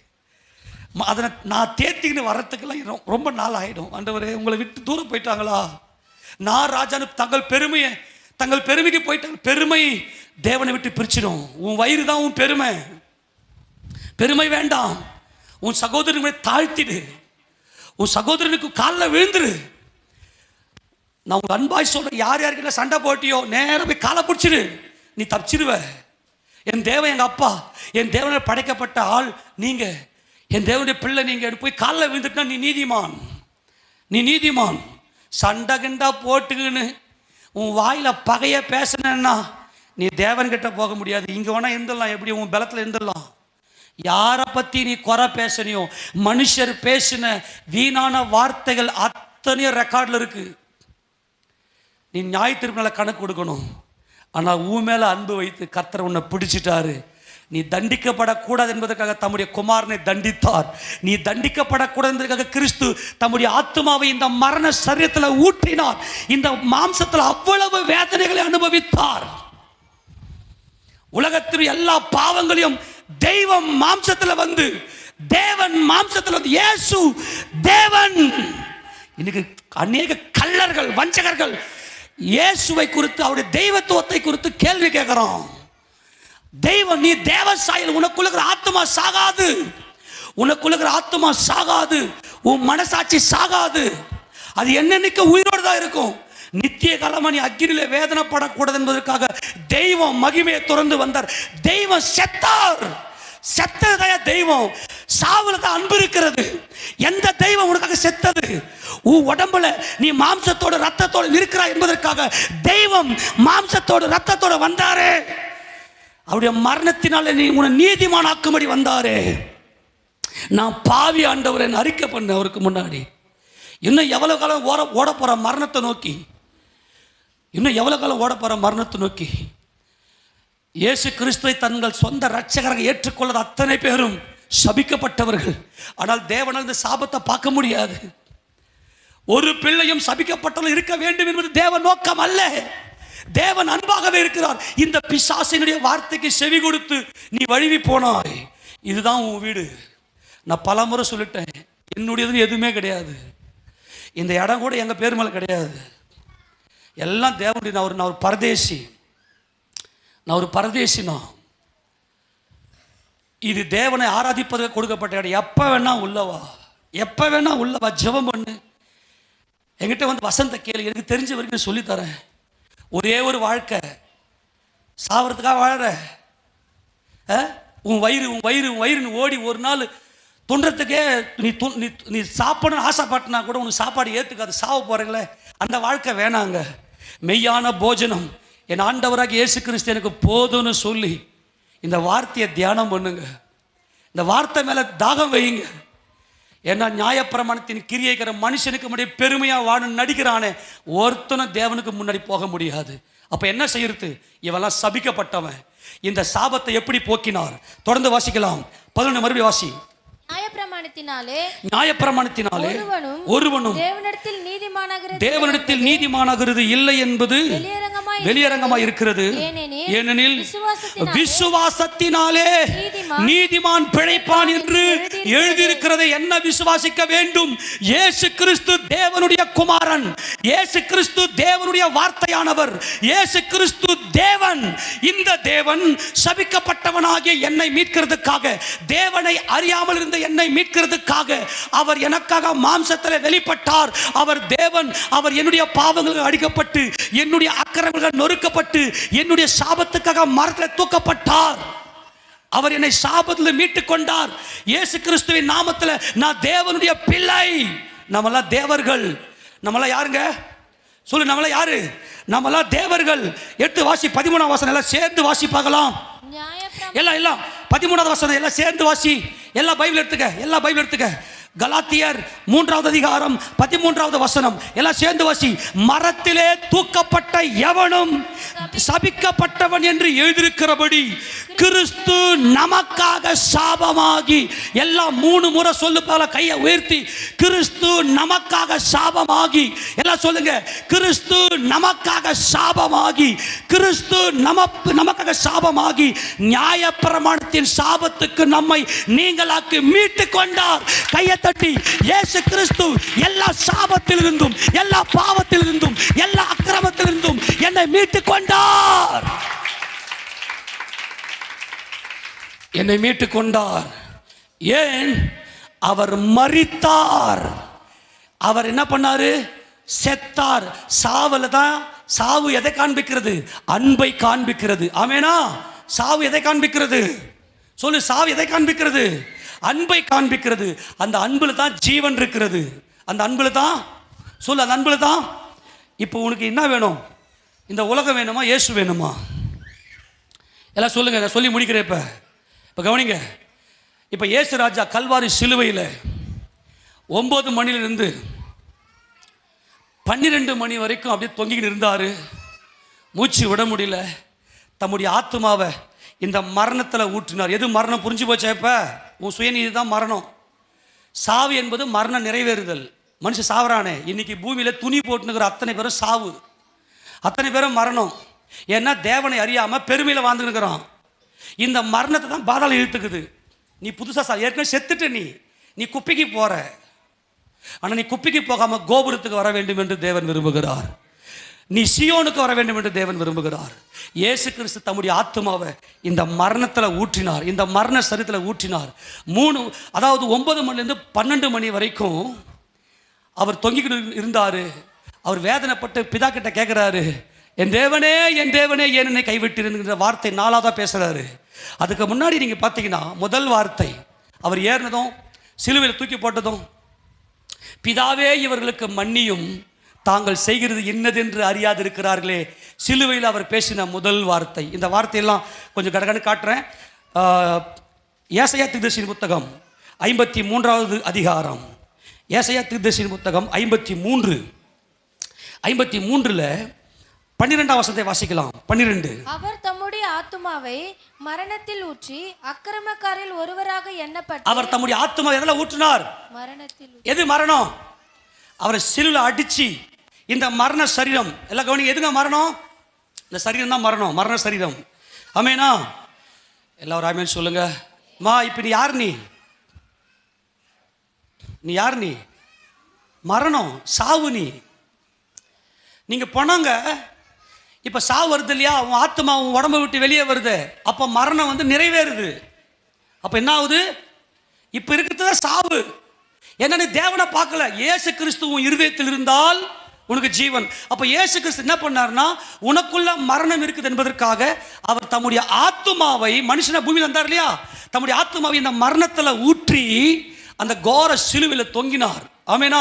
தேவனை அறியாமல் இந்த மாம்சத்தினுடைய இச்சையில உன் இருதயத்தை நிரப்பனல்ல, அதற்கு பதிலாக அதே சரீரத்தில் வந்து அப்படியே சுக்குநூறாய் நசுக்கி பிழிந்தெடுத்தார்கள். அந்த உடம்புல இருந்துக்கின அந்த ஒவ்வொரு வலியையும் அவர் அனுபவித்தார். இந்த உடம்புல இருந்துக்குன்னு நீ எவ்வளவு இச்சையை இச்சிக்கிற, தேவனுக்கு மகிமையை செலுத்தாமல் உன் பெருமை, நீ அனுபவிக்கிற இச்சை உனக்கு பெருமை. உனக்காக, உன் ஜீவனுக்காக அவர் சிலுவையில் இறங்கி வந்து, அவர் சிலுவையில் மரத்தில் தூக்கப்பட்டு 6 மணி நேரம், மனுஷன் 6ஆம் நாளில் படைக்கப்பட்ட 6 மணி நேரம் தம்முடைய ஆத்துமாவை மரணத்தில் ஊற்றி 45 டிகிரி 45 டிகிரி பெண்ட் பண்ணி காலை வச்சு அடிச்சு அந்த சிலுவையில் அந்த கையை தூக்கி மேலே இந்த பக்கம் ஆணி அடிச்சு உடம்பெல்லாம் ரத்த காய ரண காயத்தோட அந்த கேடு அடைந்தவராய் ஒவ்வொரு வினாடி மூச்சியும் உயிர் போய் உயிர் வந்து அந்த ஆத்துமாவில், உன் ஆத்துமா எவ்வளவு பெருமையில் நீ வாழ்ந்து இச்சல் நீ வாழ்ந்தியோ அது அத்தனையையும் அவர் தம்முடைய ஆத்மாவை மரணத்தில் ஊற்றி அனுபவித்தார். நாம் பிழைத்தோம். எத்தனை பேர் இயேசு கிறிஸ்து ரட்சகர் சொல்ற? நாம் பாவி, எல்லாம் வாயை திறந்து நான் பாவி இயேசு கிறிஸ்து ரட்சகர்னு சொன்னீங்கன்னா இன்னைக்கு உங்க பெயர் ஜீவ புஸ்தகத்தில் தேவன் எழுதுகிறார். எல்லாம் வாயை அறிக்கை பண்ணு, நான் பாவி, இயேசு கிறிஸ்து ரட்சகர், அவர் தம்முடைய ஆத்மாவை மரணத்தில் ஊற்றினார். அப்படி அந்த மரணத்தில் இருக்கும்போது 7 வார்த்தை பேசினார். கடகடன்னு நான் பேசிட்டு நான் முடிக்க போறேன். ஏன்னா இயேசு கிறிஸ்து யாருடைய குமாரன்? தேவனுடைய குமாரன். இயேசு கிறிஸ்துனுடைய ஒவ்வொரு வினாடி வாழ்க்கையும் யார் கையில் இருக்குது? அப்பா கையில் இருக்குது. ஆமேனா? அப்பா சொல்றத செய்யறது தான் புள்ள. அப்போ அப்பா சித்த செய்யறது தான் மரணம். அந்த மரணம் என்பது அன்பு. அந்த அன்புல ஜீவன் இருக்கிறது. ஆமேனா? மரணம், அன்பு, ஜீவன். எல்லாம் வாய்த்தன் சொல்லுங்க. மரணம், அன்பு, ஜீவன். ஹல்லேலூயா. சில பேர் என்ன பண்ணுவாங்கன்னா, ஊழியக்காரன் இப்படி பண்ணுறான் அப்படி பண்ணுறான், ஊழியக்காரனை உட்காந்து ஊத்து பார்த்துன்னு இருப்பாங்க. உன் வேலை அது கிடையாது. தேவன் கொடுத்த ஊழியக்காரன். அதுதான் மோசேக்கு ஆப்போசிட்டாக எழும்புனாங்க பாருங்க. மிரியாமோ ஆரோனும் கூப்பிட்டு குஷ்டரோகம் பிடிக்க வச்ச காரி மூட அவன் மூஞ்சில் ஊழியக்காரன் மேலே நான் அழைச்சிருக்கிறேன், நான் நடத்துவேன். அவன் மூஞ்சில் காரி துப்பிடா. அவன் அவன் அவன் அவன் தகப்பன் அவன் மூஞ்சில் காரி துப்பினது உண்மையானால் அவன் பாளையத்துக்கு புறமே 7 நாள் இருக்கணுமே. அந்த மாதிரி பாளையத்துக்கு புறமே தூக்கி போடுறான்ட்டார் ஆண்டவர். எப்படி? வேசித்தனம் பண்ணா தான் அவங்க தகப்பனுக்கு அது அவமானம் இல்லையா? ஒரு பொண்ணு வேசித்தனம் பண்ணுறது அவங்க அப்பனுக்கு அவமானம் இல்லையா? அவங்க அப்பா வேசித்தனம் பண்ண அவங்க பொண்ணு, அந்த பொண்ணை மூஞ்சில் காரி துப்பி பாளையத்துக்கு புறமே தூக்கி போடணும். அதுபோல் மோசேக்கு விரோதமாக எழும்பின மிரியாம ஆண்டவர் என்ன பண்ணிட்டார்? அவன் வேசிட்டு அவள் தூக்கி போடுறான்ட்டார். நான் அன்பாய் சொல்லுகிறேன், உங்களுக்கு தேவை வார்த்தை. அதில் என்ன இருக்கிறது? ஊழியக்காரனுடைய அந்த பலவீனங்கள் இருக்கலாம். ஆக ஜெபம் பண்ணுங்க, தேவனுடைய அழைப்பை பாருங்க. கர்த்தருடைய பரிசுத்த நாமம் மகிமைப்படுவதாக. இவர் தம்முடைய ஆத்துமாவை மரணத்தில் ஊற்றி கிறிஸ்துவை நோக்கி பார்க்கணும். நீங்கள் அப்போ முதல் வார்த்தையாக எடுத்து வாசிங்க. லூக்கா சுவிசேஷம். வேகமாக வாங்க, நான் இப்போ முடிக்கிறேன். இதை மட்டும் சொல்லிட்டு நான் முடிக்கிறேன். லூக்கா சுவிசேஷம் 23வது அதிகாரம் 34வது வசனத்தை வாசிக்கலாம். அப்பொழுது இயேசு பிதாவே, அப்பா, நல்ல கவனி, அப்பா, என் சகோதரனுக்காக நான் பலியாகிறேன். பிதாவே, இவர்களை மன்னியும். கரங்களை ஊத்தி சொல்லாமா? நாம் மன்னிக்கப்பட்டு விட்டோம். நம்முடைய இரத்த பழிக்கு நாம் நீங்களாக்கி விட்டோம். ஆமேனா? நான் இனி சபிக்கப்பட்டவன் அல்ல. ஆமேனா? எல்லாம் ஒரு ஆமேன் சொல்லுங்க. இனிமே நம்ம அன்பா இருப்போம். ஆமேனா? இனிமே எப்படி இருப்பேன்? அப்படியே பக்கத்தில் கையை பிடிச்சி சொல்றேன், இனிமே அன்பா இருப்பேன். கை பிடிச்சி சொல்றேன், இனிமே அன்பா இருப்பேன். Very good. நான் தேவ பிள்ளை, நான் தேவனுடைய பிள்ளை, நான் அன்பா இருப்பேன். அவ்வளவுதான். இனிமே நீங்க சபிக்கப்பட்டவர் அல்ல. தேவ அன்பை அவருடைய பிள்ளைகளாகிய சகோதரர்களுக்கு செலுத்துங்க. வாசி வேகமா. பிதாவே, இவர்களுக்கு மன்னியும், தாங்கள் செய்வது இன்னதென்று அறியாதிருக்கிறார்களே என்றார். ஓகே, இந்த வார்த்தையை பேசினாரு. அடுத்து ரெண்டாவது வார்த்தை என்ன பேசினாருன்னா 43வது வசனத்தை வாசிங்க. இயேசு அவனை நோக்கி இன்றைக்கு நீ என்னுடனே கூட பரதீசில் இருப்பாய் என்று ரெண்டாவது வார்த்தை பேசினார். நான் வார்த்தையை மட்டும் சொல்லிட்டு போயிட, விளக்கப்பட்ட டைம் இல்லை. மூணாவது வார்த்தை யோவான் சுவிசேஷம் 19வது அதிகாரம் 26ஆம் வசனம். அப்பொழுது இயேசு தம்முடைய தாயையும் அருகே நின்ற தமக்கு அன்பாயிருந்த சீஷனையும் கண்டு தம்முடைய தாயை நோக்கி, ஸ்திரீயே, அதோ உன் மகன் என்றார். பின்பு அந்த சீஷனை நோக்கி, அதோ உன் தாய் என்றார். இது அவர் பேசின, சிலுவையில் பேசின மூணாவது வார்த்தை. நாலாவது வார்த்தை மத்தேயு சுவிசேஷ புத்தகம் 27ஆம் அதிகாரம் 46வது வசனம். 9ஆம் மணி நேரத்தில் இயேசு ஏலி ஏலி லாமா சபக்தானி என்று மிகுந்த சத்தமிட்டு கூப்பிட்டார். அதற்கு என் தேவனே ஏன் என்னை கைவிட்டீர் என்று அர்த்தம். ஒரே ஒரு காரியத்தை சொல்லுகிறேன். இந்த 9ஆம் மணி நேரம் என்பது சரியா 3 மணி. 6 மணி நேரம் சிலுவை தொங்கிட்டாரு. 45ஆம் வசனம் வாசிங்க. 6ஆம் மணி நேரம் முதல் 9ஆம் மணி நேரம் வரைக்கும் பூமி எங்கும் அந்தகாரம். என்ன, மனுஷன் அந்தகாரத்தில் இருக்கிறான், தேவன் அறியல. மனுஷன் எங்க இருக்கிறான்? அந்தகாரத்தில் இருக்கிறான். யார் அறியல? தேவனை அறியல. தேவனை அறியாமல் தாம் பெருமை, தேவனுக்கு மகிமை செலுத்தாம தாம் பெருமைக்கு வாழ்ந்த அந்த அந்தகாரத்தை 3 மணி நேரம் பூமி எங்க ஒரு பயங்கர அந்தகாரம் வந்துச்சு. உலகத்தில் இருக்கிற எல்லாருடைய பாவமும் இயேசு கிறிஸ்துவின் மேல வந்துச்சு. உலகத்தில் இருக்கிற எல்லா சாபமும் இயேசு ராஜா மேல தேவன் சுமத்தினார். அம்மா கொஞ்சம் கவனிங்க. இயேசு கிறிஸ்து மரித்தார்னு சொல்றோமே, அவர் சிலுவையில் ஜீவனை விட்டதல்ல.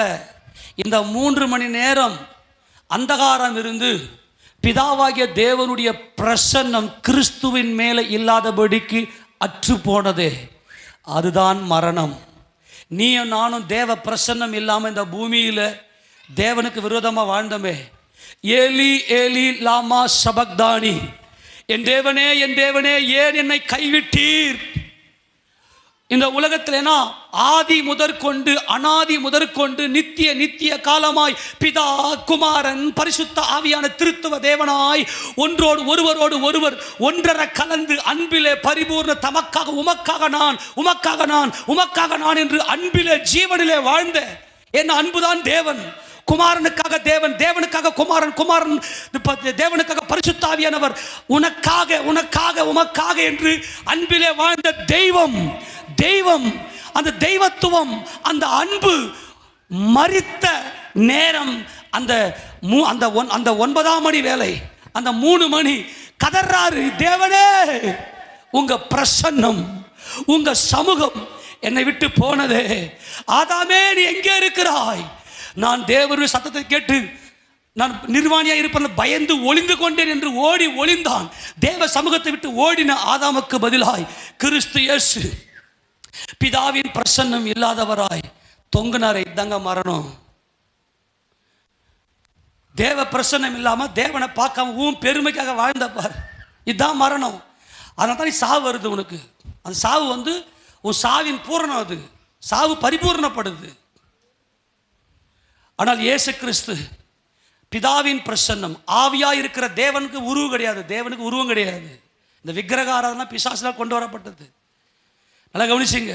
இந்த உருவத்தை வணங்க வச்சிட்டான், அதான் விக்கிரக ஆராதனை. நம்முடைய இதயம் நம்முடைய அழகை ரசிக்குது, இந்த பெருமையை விரும்புது. அந்த 3 மணி நேரம் அந்தகாரம், 12 மணிலிருந்து 3 மணி வரைக்கும் பயங்கர அந்தகாரம், துடியாய் துடிக்கிறார்.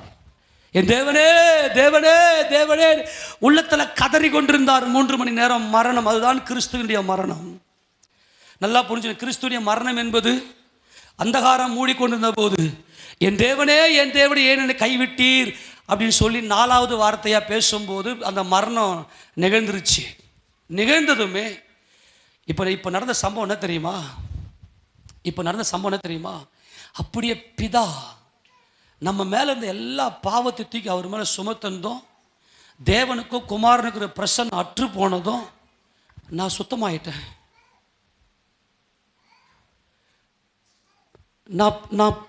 நாமெல்லாம் பியூரிஃபை ஆயிட்டோம். எப்போ கவனி, எல்லாம் கவனி, நாமெல்லாம் பியூரிஃபை ஆயிட்டோம். இந்த 3 மணி நேரம் அந்தகாரம் உண்டானதும் இயேசு ராஜா கதர்னதும் பரலோக ராஜ்யத்துக்குள்ள ஒரு பெரிய சந்தோஷம். நம்மை பரலோகம் ஏற்றுக்கொண்டது. மனுக்குலம் பரலோகம் வரும்படியாய் தேவன் அங்கீகரித்து விட்டார். எல்லா பாவத்தையும் இவர் மேல பரிபூர்ணமா அடிச்சு அந்த கேடு அடைய வைத்தார். அவருடைய ஆத்மா வலியினுடைய உச்சத்துக்கு போயிருச்சு. எல்லாம் நம்முடைய ஆத்மா எப்படி இந்த இச்சையில கலிகு இருந்துச்சோ அவருடைய ஆத்மா வலியினுடைய மரண வலியுடைய உச்சத்துக்கு போயிருச்சு. எல்லா சாபமும் அவர்கள் நிறைவேறிச்சு. பிதாவின் இருதயம் அப்படியே குளிர்ந்தது. அவருடைய இருதயம் அப்படியே நீதினால குளிர்ந்தது. பிதாவாகிய தேவனுடைய இருதயம் அன்பினாலே குளிர்ந்தது. என் பிள்ளைங்க எல்லாம் வந்துருவாங்கன்னு சொன்னதுமே இயேசு கிறிஸ்து சொல்லிட்டாரு, தாகமாயிருக்கிறேன். கையை தட்டி மகிமை செலுத்துவோமா? தாகமாயிருக்கிறேன்.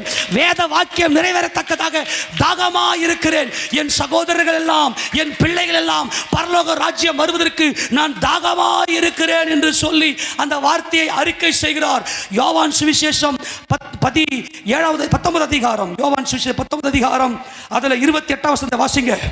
அதற்கு பின்பு எல்லாம் முடிந்தது என்று இயேசு அறிந்து, அல்லேலூயா, எல்லாம் முடிந்தது. இயேசு கிறிஸ்து 3 மணி நேரம் அந்தகாரம் சூழ்ந்து கொண்டது. இந்த உலகத்தில் அத்தனை சாபமும், ஒரு மனுஷனும் நரகம் போகக்கூடாது. சபிக்கப்பட்டவர்களே, பிசாசுக்காகவும் அவன் தூதலுக்காகவும் நியமிக்கப்பட்ட நித்திய அக்கினிலே போங்கள் என்று சொல்லப்பட்ட அந்த சாபம் முறியும்படியாய் எல்லாம் முடிந்தது. என் ஆத்துமா இந்த நரக இந்த பாவ சரியத்தை எப்படி இச்சித்ததோ அதை மொத்தத்தை எடுத்து அவர் மேலே சுமத்தினாரு. 3 மணி நேரம் அந்தகாரம், எல்லா சாபமும் மரத்தில் தூக்கப்பட்ட இயேசு கிறிஸ்துவின் மேலே போய் இடிந்தது. அவர் மேலே போய் விழுந்தது. நல்லா கவனிக்கணும். இப்போ பார்க்குறாரு, எல்லாம் முடிஞ்சிச்சு. ஏன்னா இந்த பிரபஞ்ச வரலாற்றிலேயே அது என்னன்னு சொல்கிறதுன்னு தெரியல, தெய்வம் பிரிஞ்சது. தேவ பிரசன்னம் இல்லாமல் அவர் தவிச்ச அந்த தவிப்புக்கு ஈடு இணையே கிடையாது. ஏன் தெரியுமா? நீ நானும் தேவனை பார்க்கலல்ல, நீ நானும் தேவனை பார்க்காம நம்ம பெருமையில் வாழ்ந்தல்ல, அந்த சாபத்தை தான், அந்த மரணத்தை தான் அவர் சுமந்தார். இயேசு கிறிஸ்துவால் தாங்கி கொள்ள முடியாத வேதனை அவருடைய ஆத்மாவை மரணத்தில் ஊற்றி அவர் தவித்த தவிப்பு அந்த 3 மணி நேரம். 3 மணி நேரம் முடிஞ்சதும் இயேசு ராஜா பார்க்குறாரு, எல்லாம் முடிஞ்சது, அல்லேலூயா, எல்லாம் முடிந்தது என்று சொல்லி என் பிள்ளைங்கள்லாம் பரலோகத்துக்கு வந்துடுவாங்க, தேவனை பார்ப்பாங்கன்னு சொல்லி தாகமாயிருக்கிறேன். வாசிங்க அந்த வசனத்தை. அதற்கு பின்பு எல்லாம் முடிந்தது என்று சொல்லி என்று இயேசு அறிந்து வேத வாக்கியம் நிறைவேறத்தக்கதாக தாகமாயிருக்கிறேன் என்றார். என்ன சொன்னாரு? தாகமாயிருக்கிறேன் என்றார். அடுத்தது 6வதாக வாசிங்க. இந்த வசனம் சொல்றாரு பாருங்க, 30ஆம் வசனம் வாசிங்க. 6வதாக அவர் பேசின வார்த்தை 30ஆம் வசனம். இயேசு காடியை வாங்கின பின்பு முடிந்தது என்று சொல்லி, ஆமெனா, டே சாத்தானே, டே சத்துருவே, டே மரணத்துக்கு அதிகாரியே, உன் ராஜ்யம் முடிந்தது. ஆமெனா. தேவ பிள்ளையே, தேவனால் தெரிந்து கொள்ளப்பட்டவர்களே, உன் சாபம் முடிந்தது. ஆமெனா. எல்லாவற்றையும் முடித்தார். சிலுவையில் எனக்காக யாவையும் செய்து முடித்தார். தாவீது பாடுறாரு, எனக்காக சிலுவையில் யாவையும் செய்து முடிப்பார் என்று. ஆனால் நமக்காக இயேசு கிறிஸ்து யாவையும் செய்து முடித்தார். எல்லாம் முடிஞ்சது சொல்லி வாயை திறந்து சொல்றாரு, எல்லாம் முடிந்தது, இனி சாபம் இல்லை. கையை தட்டி, எவ்வளவு நேரம் கையை தட்டி, எல்லாவற்றையும் சிலுவையில் யாவையும் செய்து முடித்து விட்டார். ஃபைனலுக்கு வந்துட்டேன். நல்லா கவனிங்க, ஃபைனலுக்கு வந்துட்டேன். மரணத்தை தான் பாதாளம் இழுத்துக்கும். ஆமேனா? மரணம் எது? தேவனை துதிக்காம தாம் பெருமைக்காக வாழ்வது மரணம். ஆனால் மரணத்துக்கு உள்ள அன்பு இருக்கிறது. பிதாவின் அன்புக்காக தம்மையை ஒப்பு கொடுத்த அந்த அன்புல ஜீவன் இருக்கிறது. இப்போ கிறிஸ்து என்ன செய்றார் அப்படின்னா, எல்லாம் முடிஞ்சு சொல்லிட்டு, அப்பா தேவனே, அன்பே, அன்பாகவே இருக்கிற என் பரமபிதாவே, என் தேவனே, உங்க சித்தம் செய்யறதுதான் குமாரனாகிய என் வேலை. ஆமேனா? என்னுடைய ஷெட்யூல், நான் என்ன செய்யணும், நான் எதை எப்படி செய்ய வேண்டும், எல்லாவற்றையும் நீர் நிர்ணயித்திருக்கிறேன். உம்முடைய சித்தத்தையே நான் செய்தேன். அப்படியானால் நான் உம்முடைய கரத்தில் இருக்கிறேன். ஆமேனா? நான் உம்முடைய கரத்தில் இருக்கிறேன். நான் என்னன்னைக்கு உம்மோடு தான் இருக்கிறேன். என் உயிரை எடுக்கிறதுக்கு யாருக்கு அதிகாரம் இல்லை. இப்போ நான் சொல்றேன், அப்பா பிதாவே, என் ஆவியை, என் மனசாட்சியை உம்முடைய கைகளிலே நான் ஒப்புவிக்கிறேன் என்று சொன்னாரு பாருங்க. சாத்தான் தலை உடைந்தது. ஏனென்றால் பிசாசு சொன்னா, சர்வ வல்லவர்னு ஒருத்தர் இல்லவே இல்லை, நீங்களாம் தானா வந்தவங்க, நீங்க உங்க இஷ்டத்தின்படி வாழுங்கன்னு சொல்லி. ஆனா கொல்கொதா மலையில சர்வ வல்லமையுள்ள பிதாவை நோக்கி பார்த்து, பிதாவே என் ஆவியை நான் கொடுக்கிறேன் உங்க கையில. ஏன்னா இதுவரைக்கும் நான் உங்க கையில தான் இருந்தேன். நீங்க என்ன சித்தம் கொண்டீங்களோ, உம்முடைய பிள்ளைகள் எல்லாருடைய சாபத்தையும் நான் சுமக்கும்படி நீ சித்தம் கொண்டீர். அதை நான் செய்து முடித்தேன். எல்லாம் முடிந்தது. அதனால இப்பொழுது என் ஆவியை உங்க கையில கொடுக்கிறேன்ப்பா அப்படின்னு சொல்லி தம்முடைய ஆவியை அப்பா கையில கொடுத்தாரு. என் ஆவியை நான் என்னுடைய ஜீவனை நான் கொடுக்கிறபடினாலே பிதா என்னில் அன்பா இருக்கிறார். ஒருவனும் அதை என்னிடத்தில் எடுக்கவும் முடியாது, அதை ஒருவனும் என்னிடத்தில் பறிக்கவும் முடியாது என்று கர்த்தர் சொன்னாரே. அதுதான் சீக்ரெட்டே, ரகசியமே. சாத்தான் தலை எப்ப உடைஞ்சது அப்படின்னா, சிலுவையிலே அவர் வெற்றி சிறந்தார். ஏன்னா சர்வ வல்லவர்னு ஒருத்தர் இல்லவே இல்லை.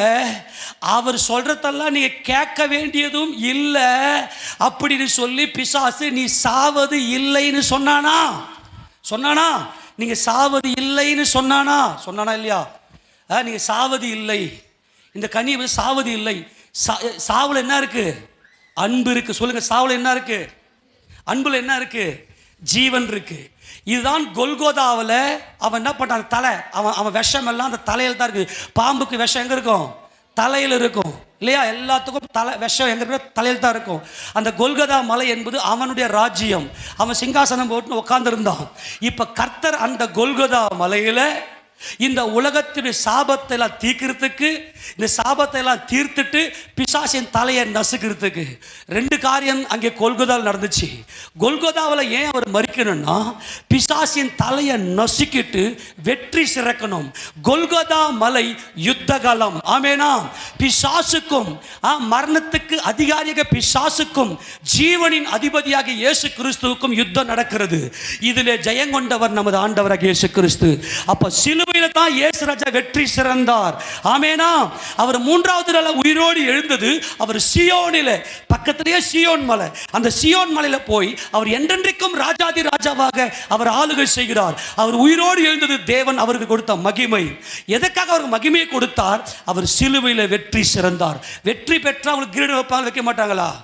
அதை தான் நம்ம பார்த்தோம். கொலோசியர் 2ஆம் அதிகாரம் 14-15 நமக்கு எதிரடையாகவும் கட்டளைகள் நமக்கு விரோதமாகவும் இருந்த கையெழுத்தை குலைத்து தேவன் ஆவியா இருக்கிறார்.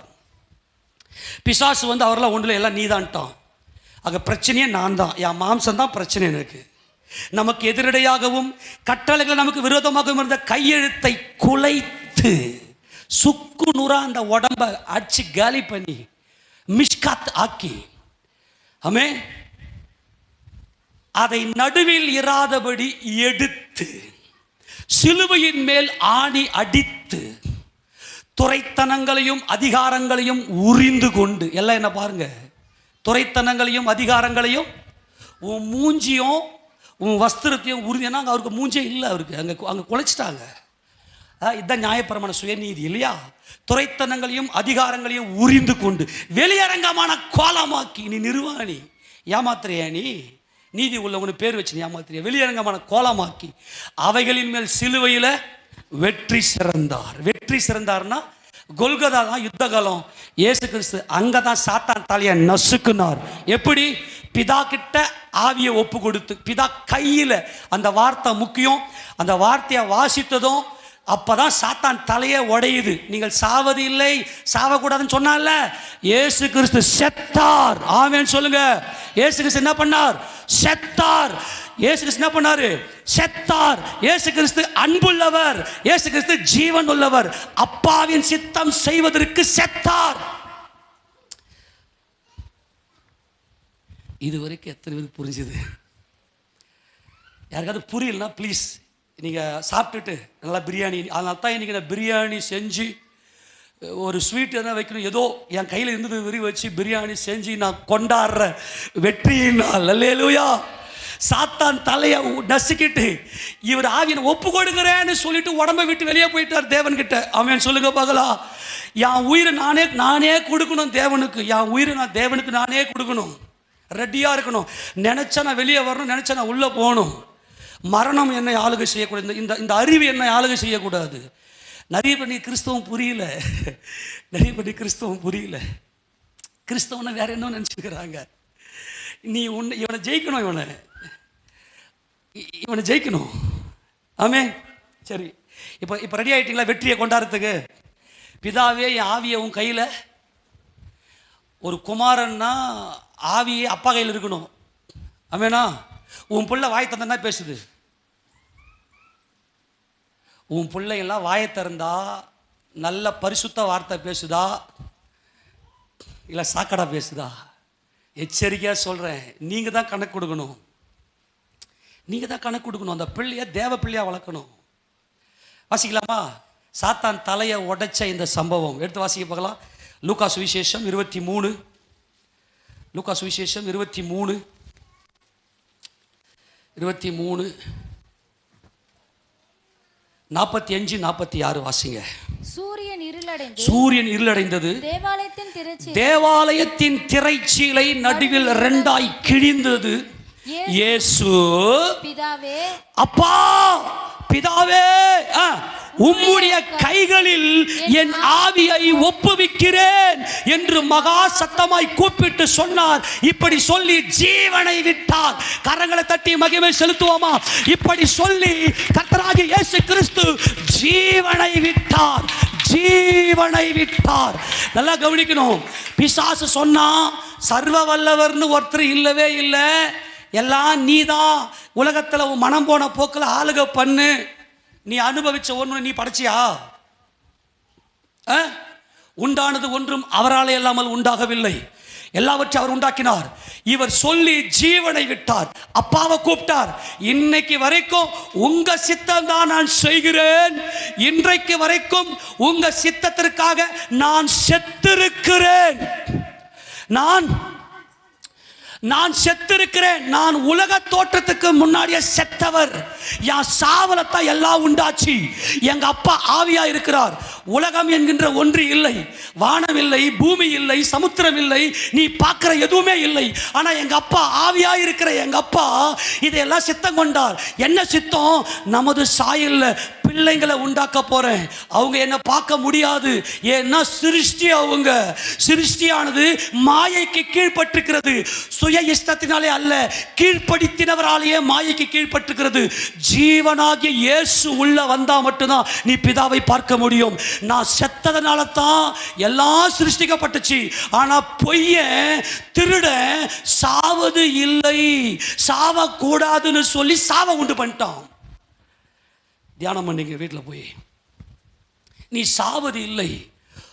நீ உன் குடும்பத்தில் இருக்கிறவங்களுக்காக நீ சாவ தேவையில்லை, நீ அப்பாவுக்காக சாவ தேவையில்லை அப்படின்னு சொல்லிட்டு சாவை உண்டு பண்ணிட்டான். இப்போ நான் சொல்றேன், நான் செத்தேன். அல்லேலூயா. இயேசு கிறிஸ்து கொல்கதா மலையில் கல்வாரி சிலுவையில் மரத்தில் தூக்கப்பட்டு செத்தார். அப்படின்னா அவர் அன்புள்ளவர். அவர் பிதாவின் அன்புக்காக, என் மேல வச்ச அன்புக்காக. ஒரு பக்கம் பிதாவின் அன்பு, ஒரு பக்கம் ஏன் அன்பு. அல்லேலூயா. ஒரு பக்கம் தேவ கரம், ஒரு பக்கம் தேவக்கரம், ஒரு பக்கம் தேவக்கரம், ஒரு பக்கம் மனித கரம். இதை பிடித்து கொண்டு நிற்கிற என் மத்தியஸ்தர், என் ஆண்டவராகிய இயேசு கிறிஸ்து. அல்லேலூயா. இயேசு இல்லாமல் எனக்கு ஜீவன் இல்லை. அவர் செத்தார். சொல்லு, இயேசு செத்தார். நான் தேவனை பார்த்தனா? நான் தேவனை பார்த்தனா? நான் தேவனை பார்க்காதது சாவு. நான் தேவனை பார்க்காதது சாவு. ஏன் சாவுக்காக அவர் செத்தார். வாயை திறந்து சொல்லி, இயேசு செத்தார். இயேசு செத்தார். சாவுல என்ன இருக்கு? அன்பு. ஃபர்ஸ்ட் அன்புக்குள்ளவா, முதல்ல குடும்ப உறவுக்குள்ளவா. சாவுல என்ன இருக்கு? உன் வீட்டில் இனிமே சாவே வராது. ஆமேனா? உன் வீட்டில் இனிமே சண்டையே வராது. பாருங்க, இன்னையோட உன் கணவனை ஏசிக்க போற. ஏன்னா உனக்குள்ள இயேசு வந்துட்டார். ஆமேனா? தேவகுமாரன் வந்துட்டார். முன்னாடி யாம் பெருமைக்காக வாழ்ந்தேன் இல்லையா? மகிமலை யாருக்கு? தேவனுக்கு. இப்போ ஒவ்வொருத்தரும் ஒவ்வொரு ஆண் பெருமை பெண் பெருமையில் வாழ்ந்தோம், செத்து போய் கிடந்தோம். ஆனால் அந்த சாபத்தை எல்லாம் இயேசு கிறிஸ்து சிலுவை சுமந்துக்குன்னு செத்தார். அப்பா நான் செஞ்சு முடிச்சிட்டேன். உன் பிள்ளைகளுடைய ஆத்துமாவை சுத்திகரிச்சிட்டேன். என் ஆத்துமாவை மரணத்தில் ஊற்றி அவங்க அனுபவித்த இச்சைக்கு பதிலாக நான் அந்த வலியை சுமந்துட்டேன். மரண வலியை நான் சுமந்துட்டேன். ஆக இயேசு கிறிஸ்து சிலுவையில் செத்தது என்பது அந்த 3 மணி நேரம். இப்போ உம்முடைய கைகளில் என் ஆவியை ஒப்பு கொடுக்கிறேன் என்பது வெற்றி. ஆமென். தேவனை ஒருவனும் ஒரு காலம் கண்டதில்லை. பிதாவின் மடியில் இருக்கிற ஒரே பேரான குமாரனை அவரை வெளிப்படுத்தினார். பிதாவின் மடி என்பது இதோ இருக்கு பாருங்க, மார்பு. இந்த மார்பு பகுதிக்கு இந்த வயிற்று பகுதி கேப் உதரவிதானம், இதுதான் மனசு. மனசு நம்பர் ஆவியாயிருக்கிற பிதாவுடைய மனசே இயேசு கிறிஸ்து தான். அவர் சித்தம் நம்மெல்லாம் மீட்கப்படணும் என்பது. ஆமேனா? அவர் எதை செஞ்சு முடிச்சுட்டு யார் சகோதரர்களுக்காக, ஆமேன் சொல்லுங்க, தேவனுடைய சாயல சிருஷ்டிக்கப்பட்ட சகோதரர்களுக்காக, உம்மை அறியாத உம்முடைய பிள்ளைகளுக்காக, இந்த பென்யமீனுக்காக, அல்லேலூயா, நான் சாகுறேன், நான் உம்முடைய கரத்துக்கு வருகிறேன், நான் செஞ்சு முடிச்சிட்டேன் ஆண்டவரே. அந்த வெற்றி தான் உம்முடைய கைகளில் என் ஆவியை ஒப்பு கொடுக்கிறேன். மாம்சமாகிய திரை மேல் தொடங்கி கீழ் வரைக்கும் 2 கிழிந்தது. அல்லேலூயா. தேவனையும் நம்மையும் பிரித்தது மாம்சம். மாம்சம் மாம்சமும் ரத்தமும் தேவராஜ்யத்தை சுதந்திரிக்காது. அப்ப கர்த்தராகிய இயேசு கிறிஸ்து, பிதாவே என் ஆவியை உங்க கையில ஒப்பு கொடுக்கிறேன்னு சொன்னதும் இந்த ஆவியை தேவன் ஏற்றுக்கொண்டார். அப்பாவுடைய மடியில இந்த குமாரனுக்கு ஒரு இடத்தை கொடுத்தார். கிறிஸ்து இயேசு சொல்லி அவர் ஜீவனை விட்டார். அவர் இந்த சரீரத்தை விட்டு வெளியே வந்தார். நான் இனிமே சரீரத்தை விட்டு வெளியெல்லாம் போக மாட்டேன், எனக்கு சாவு கிடையாது. ஏன்னா இயேசு கிறிஸ்து எனக்கு பதிலாக அந்த உடம்பை விட்டு வெளியே வந்துட்டாரு.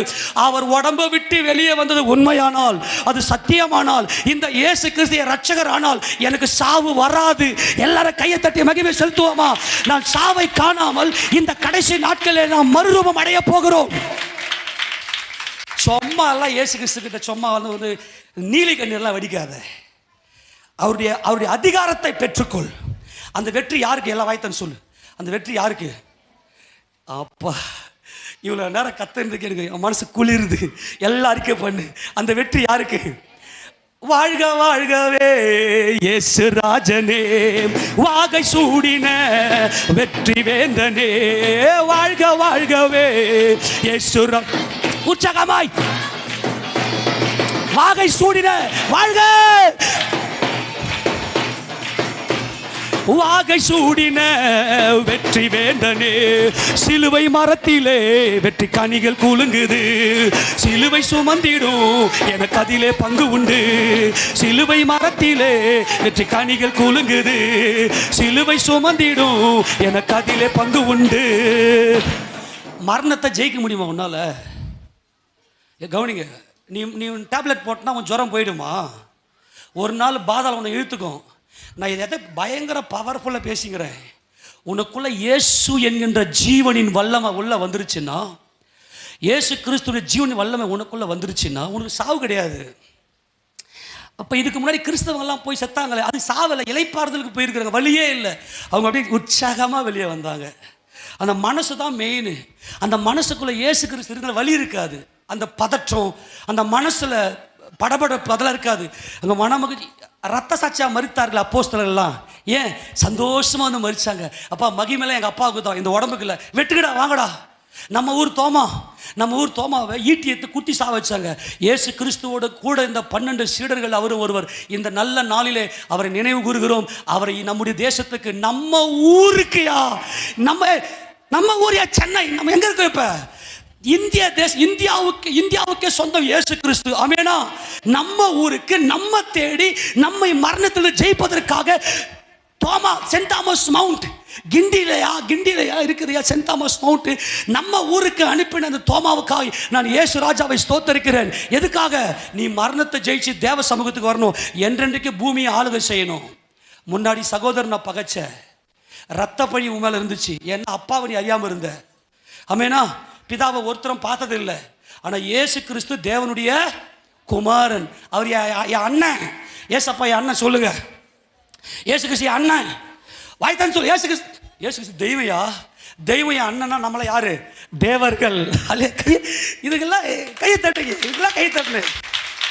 இயேசு கிறிஸ்து தெய்வம், இயேசு கிறிஸ்து என் அண்ணன் அப்படின்னா, இயேசு கிறிஸ்து என் அண்ணன் அப்படின்னா நம்மள யாரு? தேவர்கள். தெய்வங்கள் அழுமா? தெய்வங்கள் பதறுமா? எனக்குள்ள ஜீவன் இருக்கிறது. ஆமெனா. என் சகோதரர்களுக்காக நான் பலியாக போகிறேன். ஹல்லேலூயா. ஆமெனா. பிதாவே, என் ஆவியை உங்கள் கையில் ஒப்பு கொடுக்குறேன். இவ்வளோ காலம் நான் இந்த பூமியில் வாழ்ந்ததெல்லாம் யார் சித்தம் இல்லை, நான் அவர் கையில் தான் இருந்தேன். ஒரு பிள்ளைன்னா அப்பா கையில் இருக்கணும், ஒரு மனைவின்னா புருஷன் கையில் இருக்கணும், அந்த வீட்டுக்குள்ளே இருக்கிற அந்த குடும்பம் நடத்துகிற ஒருத்தன் கையில் இருக்கணும். நீ இதை செய்யுமா, நீ இதை பண்ணுமா, சரிங்க செஞ்சிடறேங்க, நம்ம மட்டும் தலையாட்டுறல, அதுதான் சாவு. அதுதான் அன்பு இருக்கு. அந்த அன்பு தான் ஜீவன் இருக்கு. ஆனால் நீ வீட்டில் கீழ்ப்படுத்தி ஏமாத்து வேலை. ஆனால் இன்று முதல் நீதியின்படி நான் கீழ்ப்படிவேன். ஆமென். எனக்குள்ளே இயேசு இருக்கிறார். ஹல்லேலூயா. ஏனென்றால் அவர் தேவனுடைய குமாரன். கிறிஸ்து இயேசு எனக்காக செத்தார். கிறிஸ்து இயேசு எனக்காக செத்தார். என்னை மீட்கும்படி கிறிஸ்து இயேசு செத்தார். சொல்லுங்க, எல்லாம் வாய்த்து சொல்லுங்க. சாவுல என்ன இருக்குது? அன்பு இருக்கிறது. அன்புனா எங்க இருக்குது? குடும்பத்தில் தான் அன்பு இருக்குது. ஆமெனா. நான் தேவ குடும்பம். நான் யாருடைய குடும்பம்? எப்பா, நீங்க உங்க வீட்டில் இருக்கிறவங்க பேச்சு கேட்குறீங்களா, கேட்கலையா?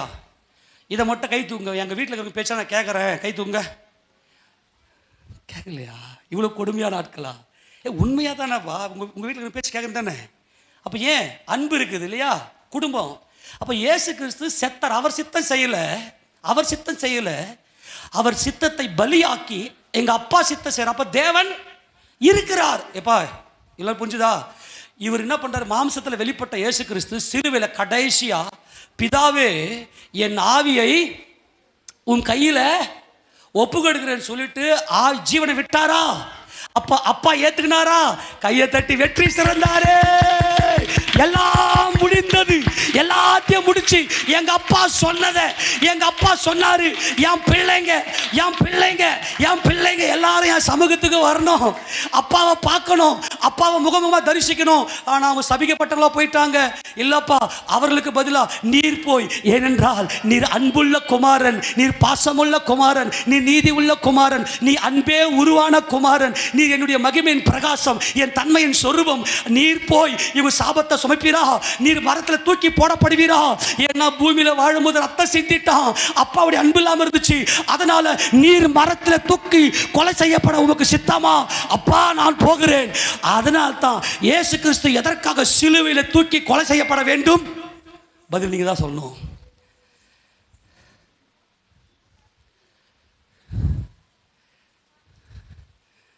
இயேசு கிறிஸ்து ஏன் சிலுவையிலே பலியாக வேண்டும்?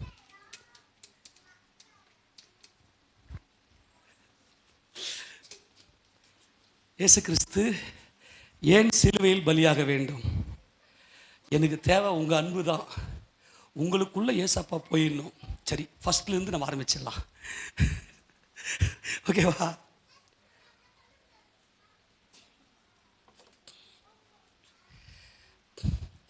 என்னமா சொல்றீங்க? சொல்லுங்களா? வா, கொஞ்சம் நல்லா இருக்கு மனசு.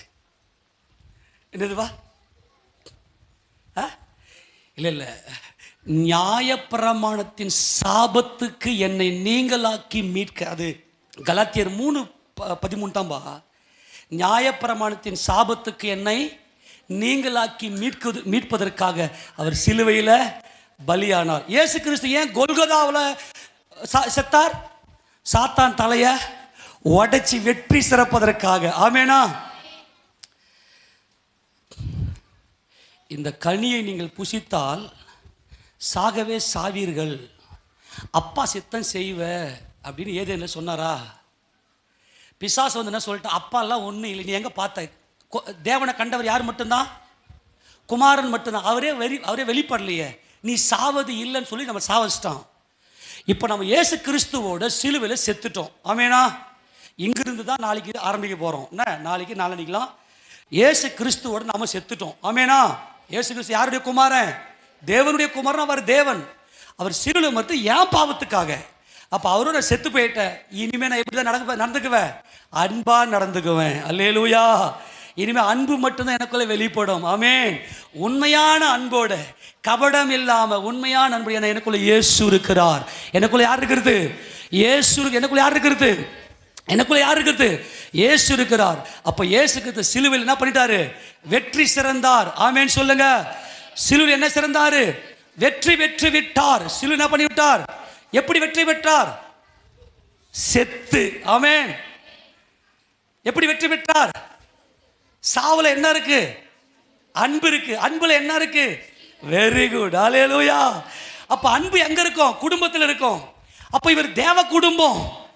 என்னை தேவ குடும்பத்தில் கொண்டு போய் சேர்க்கிறதுக்காக அவர் வெற்றி சிறந்தார். அவர் இயேசு கிறிஸ்து சிலுவையில் செத்தார். எல்லாம் சொல்லு, ஆமென் சொல்லு. சிலுவையில் இயேசு கிறிஸ்து சிலுவையில் செத்தார். அவர் வாழ்க வாழ்க. யார் வாழ்க? இயேசு ராஜா வாழ்க. இயேசு ராஜா வாகை சூடினவர், வெற்றி வாகை சூடினவர். அவர் பிதாவின் சமூகத்துக்கு போய் என்றென்றைக்கு மட்டும் வலது பாரசில் உட்கார்ந்து இருக்கிறார். அதுக்கு நம்ம தொடர்ந்து பார்க்க போகிறோம். இனி எத்தனை பேர் சந்தோஷமா இருக்குது? இனிமேல் உனக்கு விடுதலை, உனக்கு மனக்குழப்பெல்லாம் வராது. நீ தேவ அன்புல பரிபூர்ணமாக இருப்ப. சந்தோஷம், சமாதானம். உனக்கு முன்னாடி பிசாசு எந்த தடையும் கொண்டு வர முடியாது. இப்போ நீ ஒரே ஒரு பேரு இயேசுன்னு சொன்னா அவன் தலை உன்னை துன்பத்தில், உன்னை துக்கத்தில், உன்னை வேதனையில், உன் மன சஞ்சலப்படுறாம வருகிற அந்த நேரத்திலலாம் இயேசு இயேசு இயேசு. ஆமேனா? அப்படி நீங்க சொல்லும் போது சத்துரு ஓடி போயிடுவான். அவன் தோத்து போனவன், அவன் தலை நசுக்கப்பட்டவன், அவனுக்கு உயிர் கிடையாது. தலையில் அடிபட்டா காலி தானே. அவன் பவர் போயிருச்சு.